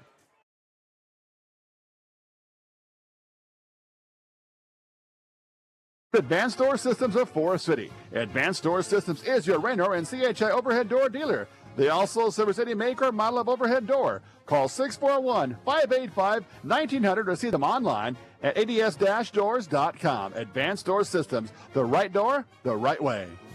Hi, Olivia here from Everyday Nutrition in Forest City, offering meal replacement shakes and energizing drinks. Our drinks offer the everyday energy and vitamins you need without the dreadful crash you get from the other drinks. But that's not all. Not sure where to start with your wellness journey? Inquire on Facebook or stop by today.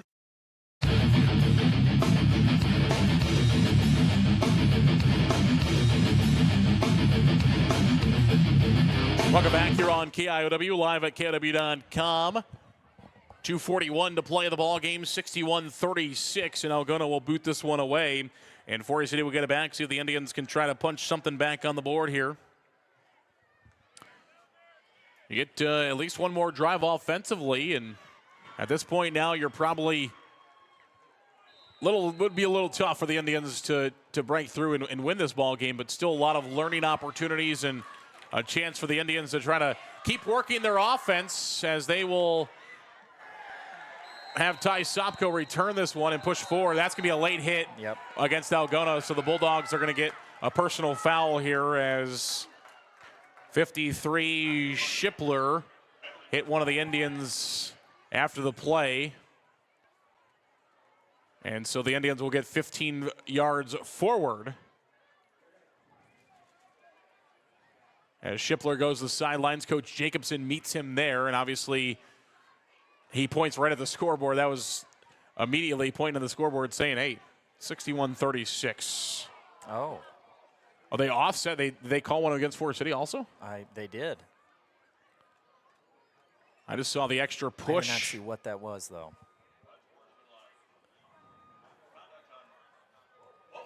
Oh. Wow. Called it on both. Didn't see where. Maybe there was something verbally from the Forest City side. We saw the extra late hit on the Algona side. Did not see what the Forest City man did to get himself a personal foul as well. So both teams charged with a personal foul. And so they will offset. 2:35 to play, 61-36. Under center, Dillevue will take the snap. He will hand this one off. And a couple of yards on first down up to the near the 25, not quite to a 23-yard line. Peter Wilson on the carry. Looks like it might be the first team defense also back out there. Yeah. Yeah, Moreno's out there. You got Moreno, Ulrich up front. Yeah, Mansky back there too. Limbaugh's out there. Mansky's out there. Yeah, it's the entire one defense for Algona. Moreno here on the near side. Safety Garmin is back in there, so it is the entire one defense for Algona trying to finish this one off for the Bulldogs. Peter Wilson again on the carry, and he'll be driven back. Zinnel and Thompson there for Algona. 1:41 to play here in the ball game. 61-36. Algona leading the Indians of Forest City. Remember, we're back in action next week as the Indians will take on Eagle Grove at Eagle Grove. We have volleyball on Tuesday night as North Iowa comes to Forest City. So I'll have the pregame show at 6:45 of that. Join us on Tuesday for our next broadcast of Forest City Indian High School Athletics. Handoff, right side of guard. And it'll be no gain on the play, so the Indians will punt likely. 58 seconds. They can basically take a lot of the rest of this game down before they snap to punt this one away. 50 on the clock, 25, so there will be 25-ish seconds. When Algona gets it, but Alley is back to return. So Alley, the electrifying Evan Alley back there trying to maybe spark something here for Algona, but the Indians are going to take it down as far as they can. 9 on the play clock here. Under 30 to play in the game. Now 5. Dillevue will snap it. He will not snap it. He's going to take as much off the clock as he can by letting it go to 0. And the Indians will take timeout. So Forest City takes timeout. They'll take as much time off the clock as they possibly can. 24 seconds to play in the ball game. We'll come back for the final 24 seconds. 36 for the Indians, 61 for the Bulldogs. Malin Egg Service of Forest City is a proud supporter of Forest City High School athletics. Nate Malin is with you from the word go. From planting to harvest, you can count on Nate. Contact him today in Forest City at 641-860-1712. Nate will help you put the right seed on your acres. 641-860-1712. Hey, this is Tom McGregor, the new manager of Forest City Auto Center and Chrysler of Forest City. Stop by the Forest City Auto Center on the north side for Chevy and GM products, and Chrysler on the south side for Chrysler, Dodge, Jeep, and Ram products. Our stores proudly support the Indians.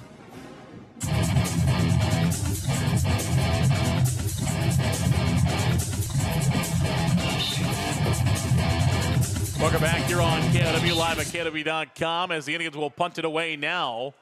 And they will boot this one, and Alley will not be able to return it as it goes out of bounds. I'm sure that was one thing that was instructed from the Indians sideline, I would assume, is do not give Evan Alley an opportunity to return this kick, because knowing Algona, we are likely to see victory formation here for the Bulldogs with 23 seconds to play in the ballgame. 61-36. Algona will have to take one snap here. They will likely kneel it down and be on their way to a 2-0 start to the season. Algona, we talked to Coach Jacobson in the pregame show, trying to repeat like they did in 2019, going to the state semifinals. I know they want to go all the way this year, and they've got a good start here by defeating the Indians in Spirit Lake. The last 2 weeks, couple of 2A opponents to start the season for Algona, and they will start the year 2-0. Forest City will fall to 0-2 after losses to Clear Lake and to Algona. 61-36, the final. Will come back. Post-game show comes your way in 3 minutes on KOW and live at KOW.com.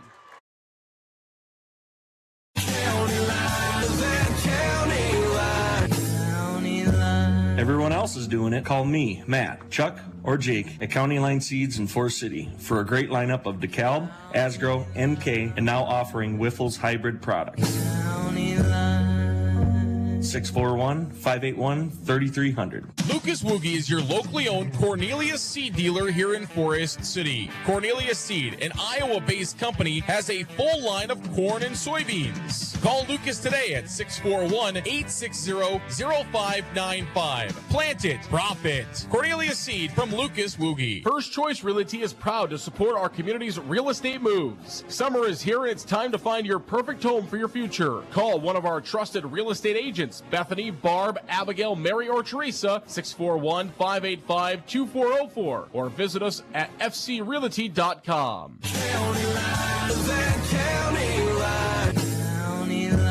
Everyone else is doing it. Call me, Matt, Chuck, or Jake at County Line Seeds in Forest City for a great lineup of DeKalb, Asgrow, NK, and now offering Wiffles hybrid products. 641-581-3300. Wilson Dental is expanding again. Wilson Dental now offering a clinic in Buffalo Center. Check out Wilson Dental now in Buffalo Center to go along with their long-standing tradition in 4A City, and also offering services in Garner. Wilson Dental in 4A City, Garner, and now Buffalo Center. Matt Jennings and Troy Hall of Jennings & Hall Financial Group, located at MBT Bank, want to thank our Forest City teams for their hard work and dedication and wish them good luck this season. Best wishes from Matt and Troy at Jennings & Hall Financial Group, located at MBT Bank in Forest City. MBT Bank, based in Forest City, with 9 locations across northern Iowa and southern Minnesota to serve you. MBT supports the Forest City Indians, and we look forward to seeing our student athletes compete all year long. Good luck, Indians, from MBT Bank in Forest City. NIAC is proud to help support North Iowa athletes. Working hard and being part of a team is a great way to learn lessons for life, and learning is what NIAC is all about, beginning with high school juniors and seniors who can start building college credits now for free. Learn more at niac.edu. NSB Bank wishes the Indians good luck. For the past 90 years, NSB Bank has provided the latest financial products and services with a community touch by local decision makers. Stop into your NSB branch location in Titanca, Forest City, Thompson, Mason City, or Northwood. NSB Bank, we're here for you. Member FDIC Equal Housing Lender. Higher Spear Insurance strives to be your all-encompassing agency, protecting everything from your home and auto to your farm, crop, and health. Find us in our 3 locations, Titanca, Forest City, and Thompson. Call 515-928-2085 or learn ways to protect your future at higherspearins.com.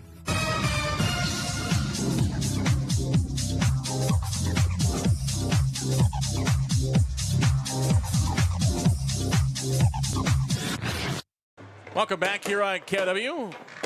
Fireworks going off. Pyro Pete providing the fireworks this evening as they illuminate the sky just outside Forest City High School's football field. 61-36 the final score. Algona over the Indians this evening as just honestly Forest City couldn't get anything going. Couldn't get anything going to start. Algona had everything working for them in the right way. They got the help out early with that no penalty against Forest City, and then everything else just kind of went Algona's way in this contest. Yeah, it really did. You know, Algona's got a lot of great athletes. You got to give a ton of credit to them. A lot of great game plan that went into getting a lot of their athletes in open space so that they can make plays. And I think Forest City just had a tough time keeping up. Even though they did put some points up on the board, definitely struggled on the defensive end to be able to keep it close enough at the end. No doubt about that. Forest City falling tonight by a final score of 61-36 to the Algona Bulldogs here at Forest City High School. Our post-game show brought to you by County Line Seeds, located off the airport blacktop in Forest City. County Line Seeds, give Jake, Matt, or Chuck a call today, 641-581-3300. Visit them in the industrial park on the south side of Forest City. County Line Seeds, the sponsor of today's post-game show. Taking a look at those post-game stats as Algona scores 41 in the opening quarter. They lead 41-0 after the first quarter, and then 48-7 at halftime. 6-7 was the favor in front of Forest City in the third quarter. They outscore Algona 7-6 in the third, and then Forest City outscores Algona 22-7 in the fourth quarter. But they fall tonight 41-36. Algona in this game, they go touchdowns of 64 yards, 50 yards, 57 yards. 61 yards, 58 yards, 80 yards. Those are all drives for Algona. And then also scoring from 67 yards out. So all long drives. The Indians forced Algona to drive the field each and every single time. They really did. They really did. And they did it quickly, too. If you look at that time of possession for each of those scoring drives, you know, they really just had big plays within those different drives. Only, you know, a minute or two maybe on average for those drives that they had. So just explosive. Explosive on the offensive side of the football. Tough for Forest City to keep up with it tonight. Yeah, no doubt about that. The Indians' drives go 53 yards for touchdowns, I should say. 70 yards, 53 yards, 70 yards, 38 yards, and 68 yards for their drives. Algona, 17 first downs. The Indians go 16 first downs in the contest. Total offense in the game, Algona 437. Forest City goes for 275. High water mark in the year for them. The Bulldogs in the contest had 125 yards on the ground, 312 through the air. They were 0 of 3 on third down, 1 of 1 on fourth down. Forest City 2 of 2 on fourth down, 4 of 12 on third down. In the contest, the Indians 2 penalties for 10 yards. Algona 6 penalties for 32 yards in the game. The Indians lost a fumble and also threw an interception. Algona fumbled twice. They lost 1 fumble in the contest. 4 touchdown passes for Alex Mansky in the game for the Algona Bulldogs. Taking a look at the individual stats now offensively for Algona. Passing yards, Mansky was, I guess he only had 9 completions. I thought he had a few more than that, but they were just such big completions. Right. He was 9 of 14 for 312 yards and 4 touchdowns through the air. On the ground, 8 carries for Weichert, and he goes 56 total yards, 54 yards for Moreno, and also had a touchdown in the contest. Touchdowns by Mansky on the ground, Moreno on the ground, and a touchdown by Weichert on the ground as well. Through the air, Schlegel had 2 receptions for 22 yards. Vandewalli had 1 touchdown, 66. That one for a touchdown. Limbaugh had 1 reception for 43 yards. And Evan Alley, 5 attempts, 6 receptions for 181 yards in the contest. 2 touchdowns for him through the air. He also had the punt return and interception return of the game for the Algona Bulldogs. Offensively for Forest City in the game, the Indians' offense looked like this. Dillavu was 14 of 24. That's not, I mean, you're okay with that. I think you're okay with that. 14 of 24 for 218 yards to the ground, through the air, 3 touchdowns. On the ground, the Indians had 12 carries out of James Hagan for 57 yards. Peter Wilson had 9 carries for 16 yards, and it was Deegan Moore with 5 carries in the game. He goes 10 yards in those 5 carries for the Indians. Through the air for City, Carson Hall with a reception for 13 yards. It was Ryan Bailey, 3 receptions, 53 yards. Sopko had 4 receptions for 70 yards and 69 yards on 3 receptions for Corey Thorson in the contest. As far as defensively goes for the Indians, 4 tackles for Peter Wilson. He leads the way for the Indians. 2 for Nick Donchie, 2 for Peyton Klein, 4 for Deegan Moore, and 2 for Ty Sopko. Again, Forest City falls 61-36 to the Bulldogs of Algona. This evening from Forest City High School, our post-game show brought to you by County Line Seeds. We'll come back in 30 seconds with our MBT Bank Player of the Game.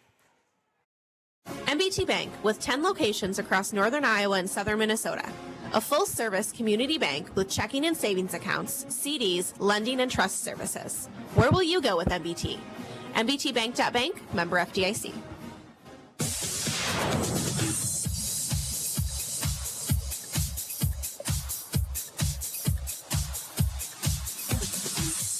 Welcome back here on KOW, live at KOW.com. We're going to go with Ty Sopko, our MBT Bank Player of the Game. An electrifying kick return for a touchdown. Ty Delavu also up there. But he's had a couple of really good games as well. And if you got co-player of the game, we can give it to. Well, how would we go tie? It's a tie player of the game. There we go. Tie for the ties. Tie for the tie. Ty Delavu, Ty Sopko. I thought of that one pretty quickly. I was quick on my feet there. As the Indians MBT Bank Players of the Game, both great games by those 2 ties this evening, as the Indians fall by a final score of 61-36. We're back in action on Tuesday as the Indian volleyball team will entertain North Iowa at home. I'll be on the air at about 6:45 with a pregame show, 7 p.m. with the first serve, and then we're back on the air on Friday from Eagle Grove, where the Indians will take on the Eagles of Eagle Grove with a 6:15 pregame show. And we will be ready for kickoff at 7 o'clock for that one. Well, Tanner, thanks so much for joining us. Appreciate you. Thank you. Tanner Thompson with us this evening. John Lynch back at the studio, pushing all the buttons. Our studio engineer, thanks so much for your hard work as well. Thanks to all of our great sponsors. We couldn't do it without the sponsors that make this possible. We appreciate each and every single one of them. From Forest City High School for a final time, it's the Algona Bulldogs 61. It's the Indians of Forest City 36. I'm Zernegastal saying good night.